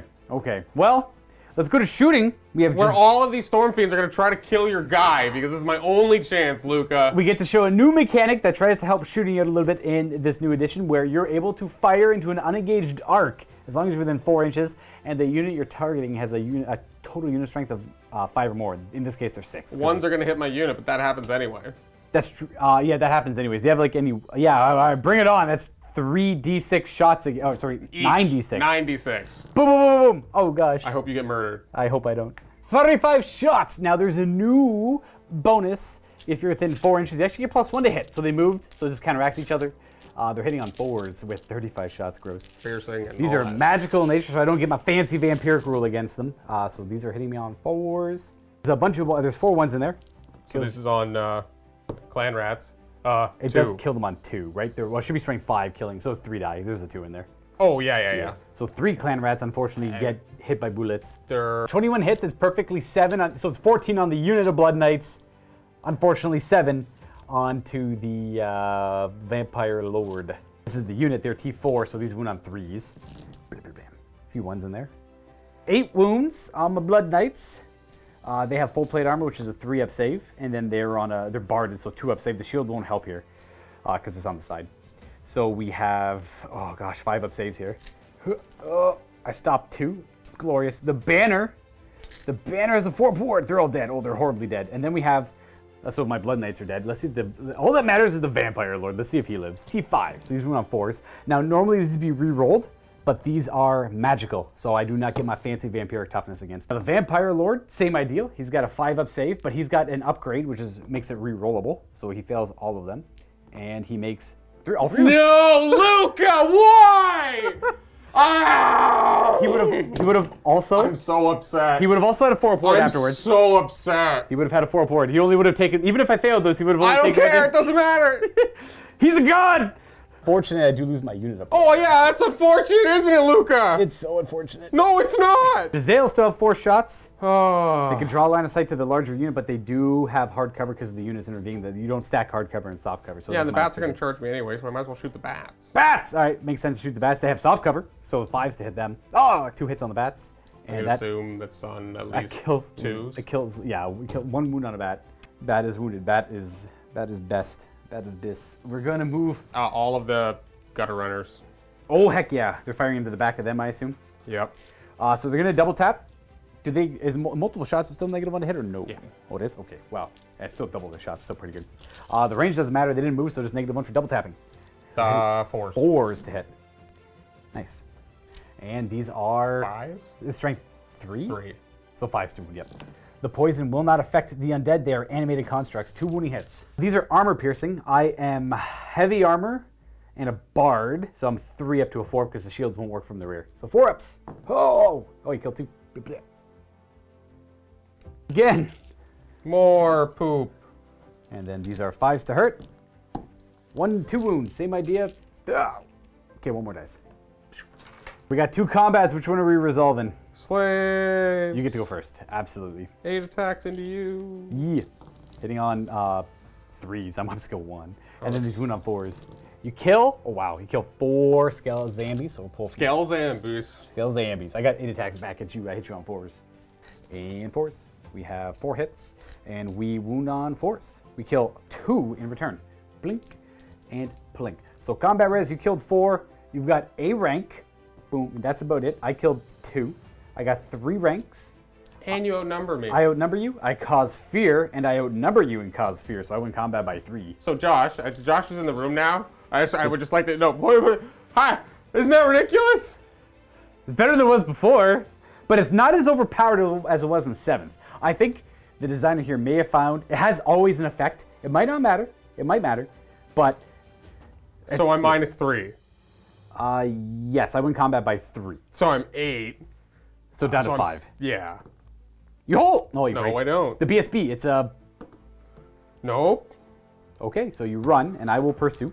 Yup, I'm Skaven Slave. No, this is Skaven Slaves. Yep. So they roll 3d6, and you go 8, and I'm gonna pursue 9. So I'm gonna go through this unit, Yes. and then I'm gonna deal 2d6, strength 3 hits to my own unit. The designer punishes you for bringing the slaves. 2 wounds, and you have saves against it. It does 5s. 1 damage. Boom. And then I will pursue 9. So they have to close the door to me as I charge in and count as a new combat. That fight won't be resolved until next turn, though. But we do have the Vampire Lord who charged in. He gets 1 entire impact hit at strength 4. We do 1 strength 4, which is 6 up. And we kill 1 6 guy. up. Oh, can I parry an impact? Probably. I didn't even. Maybe not. Maybe you can. I have 5 attacks, hitting on 3s, re-rolling. Oh, wait, I missed that, and I wound on 2s, re-rolling. Oh, only 3. So I believe you could definitely parry Just this. parries. Oh, only 1. So Red Fury, hit, re-roll, hit, wounds, 1 more parry. Nope. All right, you get to swing back with 6. 6 attacks back. You're on 4s. 5s because I'm up skill 7. We have a few hits, and then these are winning on 6s, re-rolling any successes because I'm a vampire. Oh my goodness, Luka. Oh, you got a wound. The likelihood of them doing a wound to him is astronomically low because the 6s re-roll into a 2-up rerollable armor save as well. Guy's ludicrous. Wow, Luka, why don't you just hit me one more time? Why don't you? So he charged in. He did 3 whole wounds because he's a. I think you did enough. I don't. Probably not. So I charged in, did 3 damage, and I have 2 ranks. yeah, you got a banner, 2 ranks and a banner, and, you outnumber me. and I have a musician. Ooh, so I would lose combat, but I will. Ooh, I think I run. The musician matters for ties, right? Let me just double check. Oh, I forgot to attack with my nightmare. I apologize. Hit. Not wound. No. Okay. I actually forgot fear. So Luka made me look up a bunch of rules and didn't matter because he's gonna beat me anyway. So I'll just do that again. I charged, killed 3. Just make sure I do it right here, and that's it. You got 2 ranks banner. Outnumber. And outnumber, but I do cause fear, so I win combat by 1. But you're stubborn, so you hold. You're steadfast, I should say, so you're able to just use your leadership there pretty good. Okay, wow, that was a lifesaver because I rolled bad on his leadership. That there is the end of Cullen's turn, actually. Now it is my turn 4 as we go on to this, where I have quite a few charges to declare. We're going to go ahead and declare a charge against the Storm Fiends. Got a hold, yeah. Can't stand and shoot, right? So they're going to hold, they're going to charge there. We are going to have... I can't because you're on my flank. One of them might be able to fire. So yeah, no standing and shooting because it still has the same rule where you can't stand and shoot if it's within the minimum range of their move. So they move 4, can't stand and shoot there, even though one of them has the arc. I'm not going to charge the Black Knights in there because they will get mowed down by that, so we're just going to move them. Yeah, I can't charge them because of the zombies are poking out too far and I wouldn't be able to fit in that area. So they're charging there, going to hold. The bats will declare charge against the Jezzails, who could stand and shoot. Yeah. Oh, these are Let me just check they're not slow to fire. Oh, we found out something cool about quick to fire. You actually get to fire quick to fire weapons before you charge in. That's neat. So like brace of pistols and the Storm Fiends, I believe, are quick to fire on their rattling guns. So it's -1 hit for skirmishers, -1 hit for stand and shoot. So 6s. Bam. Ah, gross. 2s. I wonder if the soft cover would have mattered there too. I don't know, actually. The defense does provide soft cover, so does it? No. It doesn't even wound, eh? Interesting. So the 6 would become a hit. They have Swift Stride, so they charge far. And the only other charge, that's it. That's all I got. It's got them and them charging. The rest of it is going to reposition. Ooh, these guys are going to charge. Ooh, it's in the flank. So we're going to bloom, and then we should be able to close. Boom, boom, they close up. You guys go over there.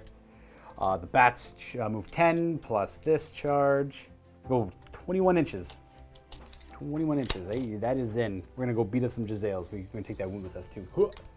With those great charges, we're going to go into remaining moves. We're going to swift reform the skeletons. Don't have to worry about leadership anymore, so we're just going to move towards the battlefield. Reform. Boop. 4. March, march, march, march, march. We are going to move them. They do not get to march, so they just move 7. Let's just go... I'm gonna wheel a little bit and just go 6. If you can mark 6 over me. They ignore the difficult terrain of the fence, but I don't want to move the fence. Where does 6 take down? Hallelujah. There they are.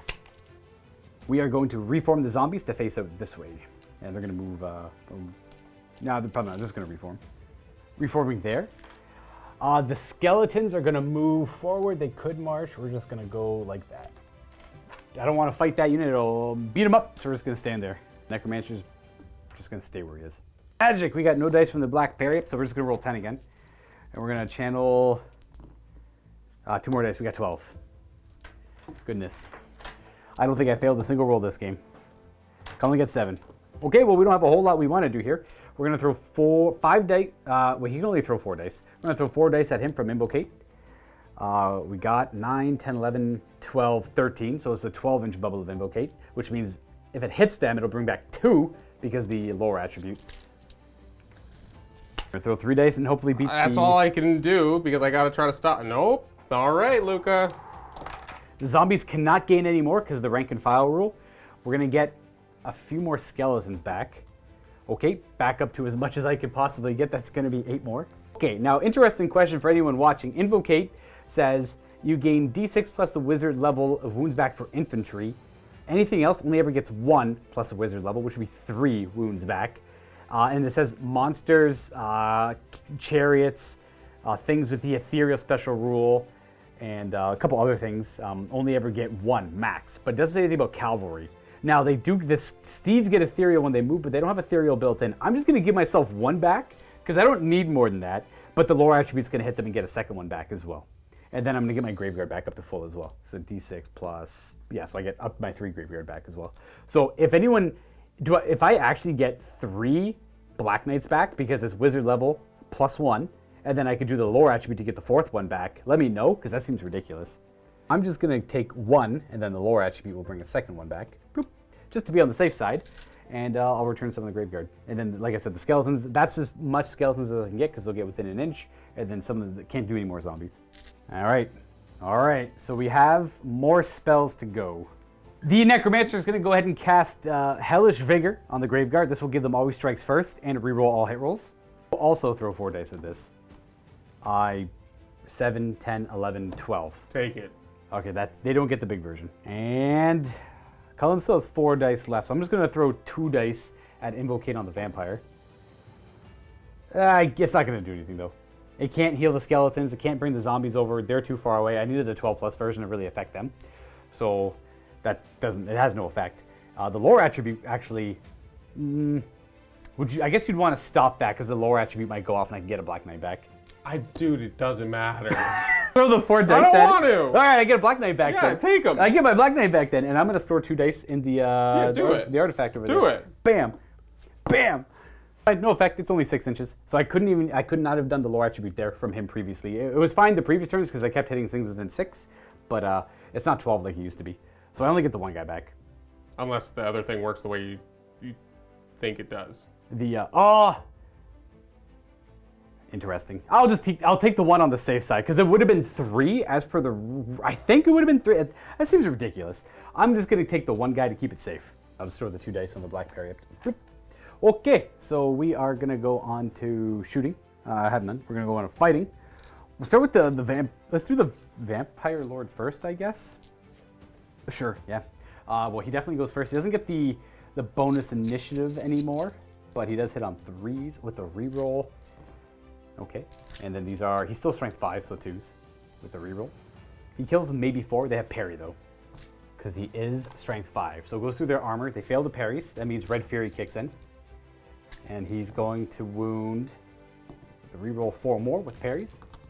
All right, he kills 4 more. Boy, do they not do super well, but they are steadfast, unfortunately, against me. What? I hit you on 4s. Yes, that's right. Or 5s? Yeah, you hit me on 5s. And then you wound me on 6s. Nope. And then I win combat by much. So I kill 6 guys, so I win a 6.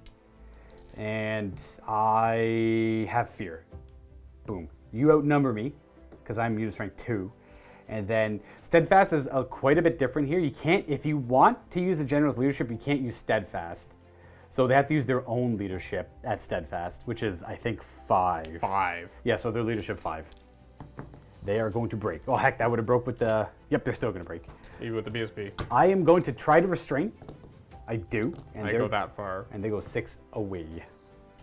You're going to run into the rock and pass right through it. And go off the table. And off the table they go as they pop through, and then I will reform. My storm vermin are going to panic. Face that way, and they hold. We'll go to the Giselles, who surely get to go first before the Fellbats. Forced to hit me. Gee. And they're... Yeah, wow. All right, Luka. Okay. Just time to murder them. We hit them on 4s. And we probably wound them on the 1/6. We got 1 wound on them, whatever their save is. So they have 2 wounds each. Boop. No saving. They only have saving and shooting with the Pavis there, so I charge. I did 1 wound. I Outnumber me. outnumber you. I cause fear, and I fear and outnumber you. Bro! I know! I win by 5! I can't, I lose. Like, I can't double ones. I lose. That's combat. What if the general is too far? He's too far. They're leadership 5. Okay, well then I will chase. Okay. Double ones don't automatically stay. They run 9. 9, and I will chase. Oh, only 8, so they actually run away 9. Boop, and I will go forward 8. All right, well, close. Almost got him. And we have this fight here. You get to go first. Chieftain, 3s. got a hit. Oh, 1 miss, sorry. Strength 4. 2s? Oh, strength no, 5. 3s. He kills 1 zombie. And then the rest of the attacks, the clan rats plus the slaves hitting on 3s because I went skill 1. The warlocks. Oh, sorry, warlocks plus the clan rats. You get 1 more hit in there. And these are strength 3, so kills on 4s and kill 1 more zombie. Okay, well, I have to put 2 of the zombies into the chieftain. They must hit him. They miss him. And then the remaining 5 or 10 can like filter their attacks on the clan rats, so I'll just do that. I don't like it's too difficult to figure out who's attacking the engineers and who's not, so I won't worry about it. These hit on 5s. We have 5 hits. And then these wound on 4s. I do 3 wounding hits with zombies. So they have a 5-up save, and they can parry. I kill 3 of them. Oh my god. That's real bad. That's real bad. That should not have happened. So I charged. I got 3 ranks. I killed 3 Skaven. I have 2 banners. Oh, you got 2 banners. You got 3 ranks. You killed 2 zombies. But you outnumber me with fear. I outnumber you. I cause fear, and I outnumber you with fear. So I win combat by 3. Again, hits. The general is nearby though, so he can use his leadership. So your leadership 7 plus the 3 ranks, so 10. So 7 you hold. Nice. All right, they are holding. I lose my zombies. Then we go over to this fight. You get to go first with that 1 storm. No, you're always strikes first. Oh, you're right. I got this. I forgot all about that. Felt like it was 18 years ago. It was 18 years ago. I have 4 ranks fighting. I only have 8 guys fighting. It'll be 9 attacks though, because we got the Seneschal in there. There's 9 attacks. Hitting on your up skill is probably a 4. 4. So I hit you on 4s. I do have the reroll for Hellish Vigor. It helped for 1 of them. We are strength 4, wounding on 4s. We have 4 wounding hits at -2. Yeah, it just kills 1 off. The killing blow won't matter against their unit size there. And there you go first. You go next. You have your attacks back. You hit on 4s, and your strength, I assume, 5. Yeah. 3. So okay, 3 -3. They have heavy armor, so it's -2, and they have a 3-up save, so 5 ups. So they have 3 5-up saves because the shield doesn't matter. Do we parry? No. So 3 of them die.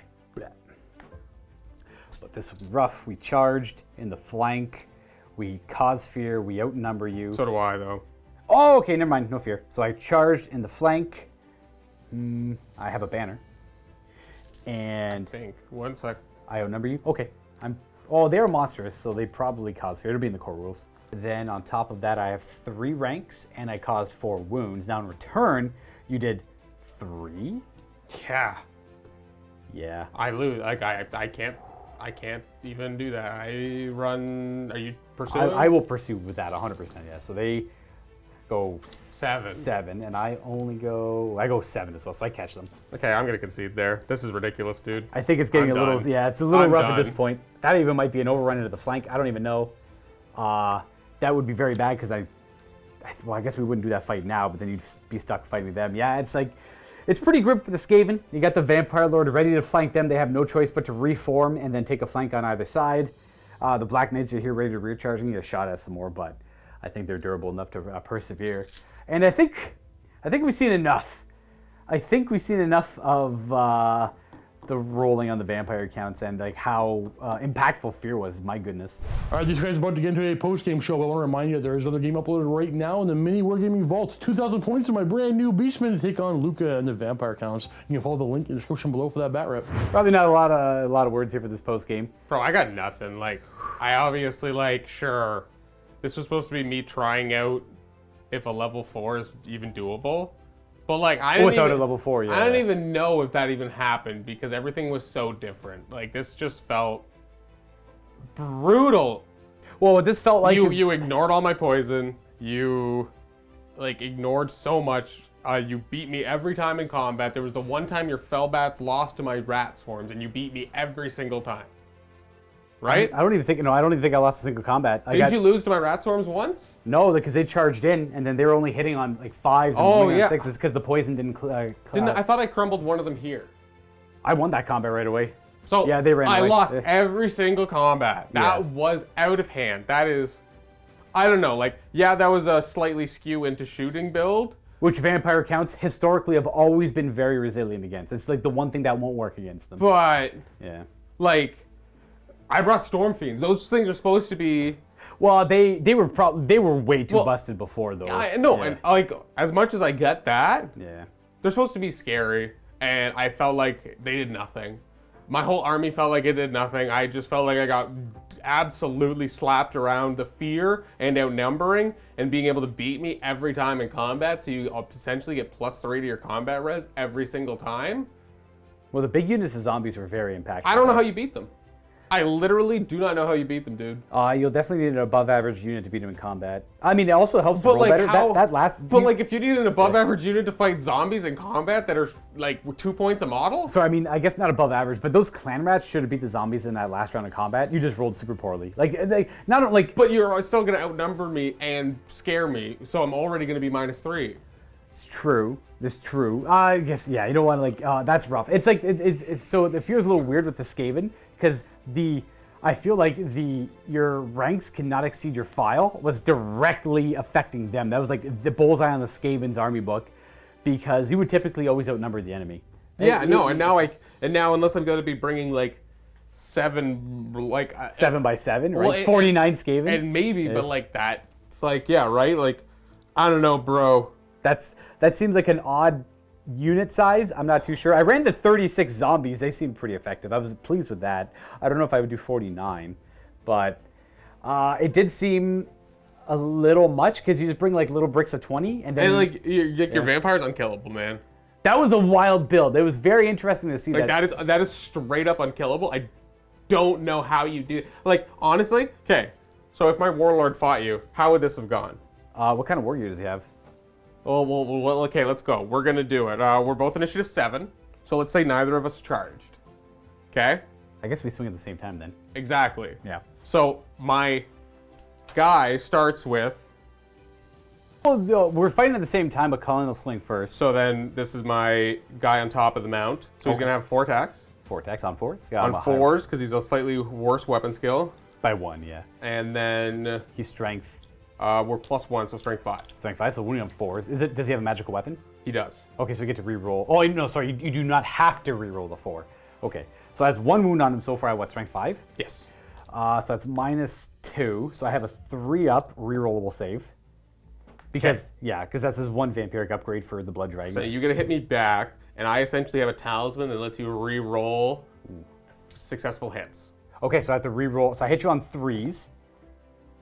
Okay, well this is interesting because I re-roll all hit rolls, so I actually get to re-roll all of those. Yes. And then I can't re-roll a re-roll, so I have 2. Yeah, because I assume that's exactly how that would work. Say I rolled this initially, I would have picked up the whole thing and re-rolled it. Yes. Yeah. So I would have been like, boom, that's my new roll. So it would have been something. So I only have 2 hits on you. I'm strength 5 because I'm not charging, and I assume T5. T5, so force to wound, re-rolling. So -2 to your save. So I have heavy armor, shield, and a 4-up ward. So heavy armor shield would be normally 3-up. 3-up. Yeah, you have a 3-up, so you have a 5-up. 2 of them? 2 of them. 5s? Oh, then you're fine, yeah. And then I have my... Oh, I don't know what the initiative of the ogre is. He is 3. Okay, so I go the same time with my mount. My mount strength... No, I don't wound with my mount. And I have 4 attacks with my mount. Weapon skill 4, so 4s. Ooh. And strength 5. All right, so 4s. But I got to re-roll. Yeah, so you have these attacks aren't magical. So you got 1 wound. I pass my save as well. Yeah. So we just don't do anything to each other. So to me, that is a really good Skaven warlord. How many points is he though? That's 253 points. He's not even close compared to how much my guy costs. Well, yeah, but But if anyone's curious, he costs fear. I just feel like Yeah, like I cause fear, like. So you don't care about the fear causing stuff. Yeah. But Skaven Warlords actually like throw down as some of the most decent characters. Yeah, but in Warhammer. It's well known that the vampire is the best. Oh, it is. But like he has an extra bit. Plus your armor is just completely like I don't know, dude. That's just like that guy on his own could run around and be a one-man army. But like he's like obviously if you look at like Warp Lightning against him, no armor save, all of a sudden I invested in no ward save. So if you have any artifact that's like no armor saves or it's like for whatever reason very piercing, then he would just go down. yeah, but I mean you're smart enough to not put him by himself. Right, there's that, and I would never. It's all about picking the right targets, right? Unless you got like the unit he was in gets wiped out. But yeah, like in this case, the fact that you just nullified my friggin' like my poison attacks on my like redirectors and my gutter runners. Now, looking at the rolls, it didn't matter too much. It mattered more when they volleyed into them because I think they would have had a few more wounds, about 3 more wounds, which would have then killed more Black Knights. But on the flip side, does that Invocate really at level 2? If I had a level 4 wizard and I hit them with Invocate, do I get 5 Black Knights back? That seems ridiculous. I would like the answer to that question down below. But heck, even a level 2 bringing back 3 for a basic Invocate, and then he could follow up with a bigger Invocate as well. That seems a little ludicrous. Now, I am sure that we had made some mistakes here and there. It is a new addition for me completely, and there are a few subtle changes. Heck, what did I say? I said something about I think I mentioned like with the 5 attacks I had where I would have had to re-roll them. Well, that would have been bad for me. Jeez, re-roll into that instead. But like I said, you can't re-roll a re-roll. I just assumed that. I didn't look at the addition. I know, right? Yeah, so that's like a fairly assumed rule. Because I mean, it's either that or my reroll cancels out your reroll, and there's no reroll. You know what I mean? That's I think technically you would just like I would for whatever reason with his rule versus my rule, I would literally just the first roll would never matter. I would just automatically pick it up and re-roll it. So you could easily just say I'm just gonna roll my roll, and whatever I roll is the result, right? Exactly. It doesn't matter either way. It's the exact same odds because like that doesn't matter. That roll, like, I'm just rolling for fun at that point, right? 100%. Yeah. So you could easily just say it just cancels it out just to make it quicker. But it's kind of fun just to pick it up and like what would I have rolled? Oh yikes. Right, yeah. To see how it would affect it, I guess there's that, right? There's all that stuff there. I do agree. I think the zombies are a little ridiculous. I think like they're still a really good tar pit unit, but if you get just a little lucky, that extra 3 combat res can be enough to push you over in so many weird regards. Fear is like... Now, I think that it's tough to say because Fear is a hell of a lot better than what it was before, but it had no effect before. It was a pointless roll before.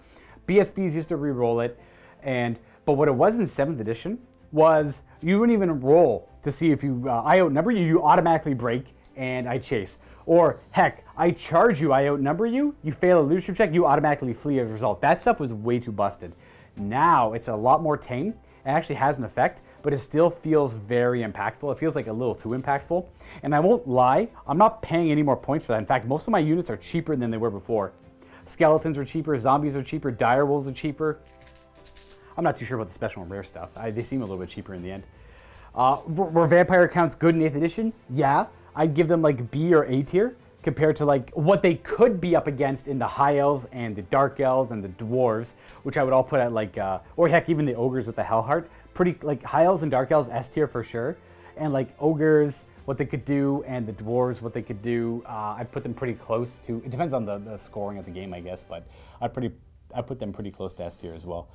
The vampire counts were just great, the characters are great, but they couldn't do anything too ridiculous. Unless you're playing Endless Legions. Or, all right, Luka. What do we got? So, you only get +2 to your fear combat res if you're double or more than me.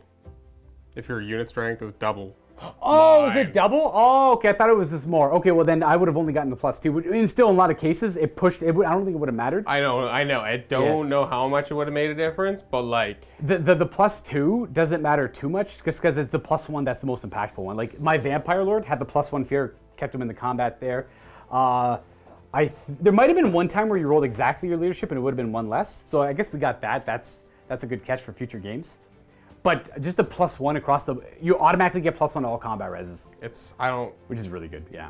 Oh, unless you were fighting fear causing. Definitely coming from a Skaven side, like I don't know, like that's how I won combats against vampire counts. I don't know how to do, like.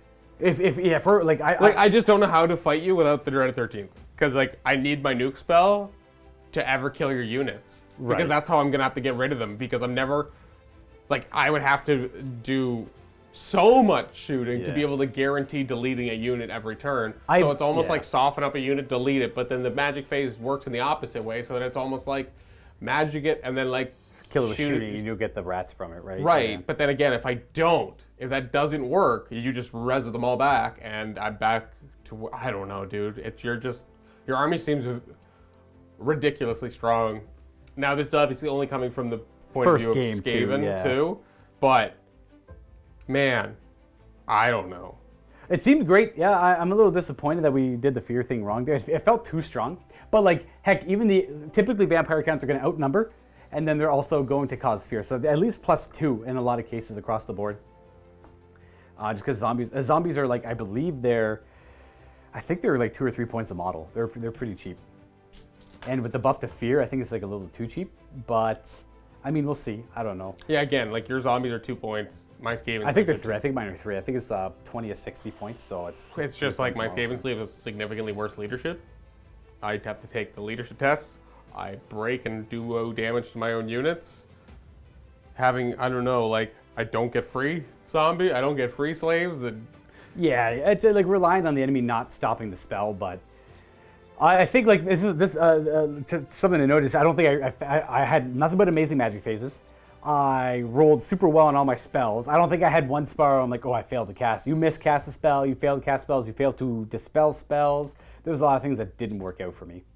I'm sorry, there's a lot of things that pretty much everything worked. I made my charges, I got all my spells off. Yeah, I know, it was brutal. I got all my hits and my wounds. Probably one of the most oppressive games. Yeah, it was like, as much as the vampire counts got better, it was like, it really, really worked, right? So they were able to show off a lot of those mechanics. I didn't bring that many magic items either. I invested a little too heavily in special and rare. The 500 points of core and the very expensive Vampire Lord kind of made that a little difficult. I think he was like almost 500 points. Yeah, he's 430 points with that build. He can only really join Blood Knights as well. On foot, he could run around independently, I guess. But it's tough, man. It's weird. It's weird. It's very weird. So I don't know. I'll have to figure it out and figure out different builds with the vampire counts because they're so vastly different than they used to be. But apologize for the fear. Incorrect rule there, folks. I'm sure that wasn't the only one. So anything else? 100%. Yeah. There's no way that's the only mistake we made. I'm sure we forgot a thing here and there too. So I'm trying to think of if there's anything that stands out to me that I know we did in the moment. Oh gosh, I guarantee there's something like, oh, I'm just gonna the pursuit. Like you have to read through the rules a little more, like fine-tooth comb to make sure like things like pursuing are the same and like shooting and like shooting like complete rework on shooting. So it's line of sight, and then like the line of sight is because of that it just changes so much. Right, the line of sight I find very nicely written. But it makes, as much as they buff shooting, they pretty much said in a lot of cases, if you want to shoot, just shoot the nearest thing, and you won't have the headache, right? You won't suffer the -2. Well, I mean, your Necromancer was running around all game by himself, and I couldn't do anything. Yeah, well, the Storm Fiends could have fired at him, but he hid in the woods immediately, so the line of sight to him were, because I was always 5 inches deeper in the woods. Yeah, like you always had the woods, and like the woods all pretty much made it always hit on 7. I forgot Stupidity on him a couple times. He's leadership 10, though, so he's like probably would have passed. Yeah, he would have been fine because he was within 12 of the general a couple times it came up, I think. So I apologize if I forgot Stupidity. Obviously, the zombies and all that are immune to the psychology of it. So that might have mattered a little bit more. BSB not able to reroll that. BSB, I even bought the BSB and never even came up. In fact, that unit did nothing. They just that's a super expensive unit. That was like 500 points. Bro, do you know how many times I shot the crap out of that unit? How much damage I did to that unit that you then healed? I think, yeah. I want an answer to the healing on that too. So please give some feedback down below, guys. We'll end the post game there. I think we rambled up enough and took up enough of your day, but all feedback down below, highly appreciated, and all that good stuff. Thanks again for watching, everyone. Hopefully it was enjoyable. I know the vampire count's rolling incredibly well the entire game, but I'll probably see a little bit more of them. I'll try out the Tomb Kings, of course, see how they play out. Yeah, honestly, I haven't even looked at either of these books yet before, so yeah, I guess I won't be playing them because it's now like almost 5 o'clock. Yeah. Well, the idea was we were going to try and swap our armies up, but this took all day to record because we kept having to check the rules and making sure we weren't just going under too many assumptions. Yeah, this has really been the game of like. And then Cullen was playing a shooting army too, so we had to try and be as efficient as possible with them and make the right calls and hopefully things worked and it's still. All you had to do was stumble forward, apparently. That's all the vampire counts I ever did. They just walked forward, they tried to heal their units, and they tried to bully their way, brute force their way into combat. And if they get in combat, they're in a good spot. And with the nerf to Von Hell's, a lot harder too. I will say, which is fine. I obviously didn't need Von Hell's in this game, but we'll see. We'll see. Anyways, folks, we'll see you next time for more Warhammer Fantasy. Stay tuned. Happy wargaming.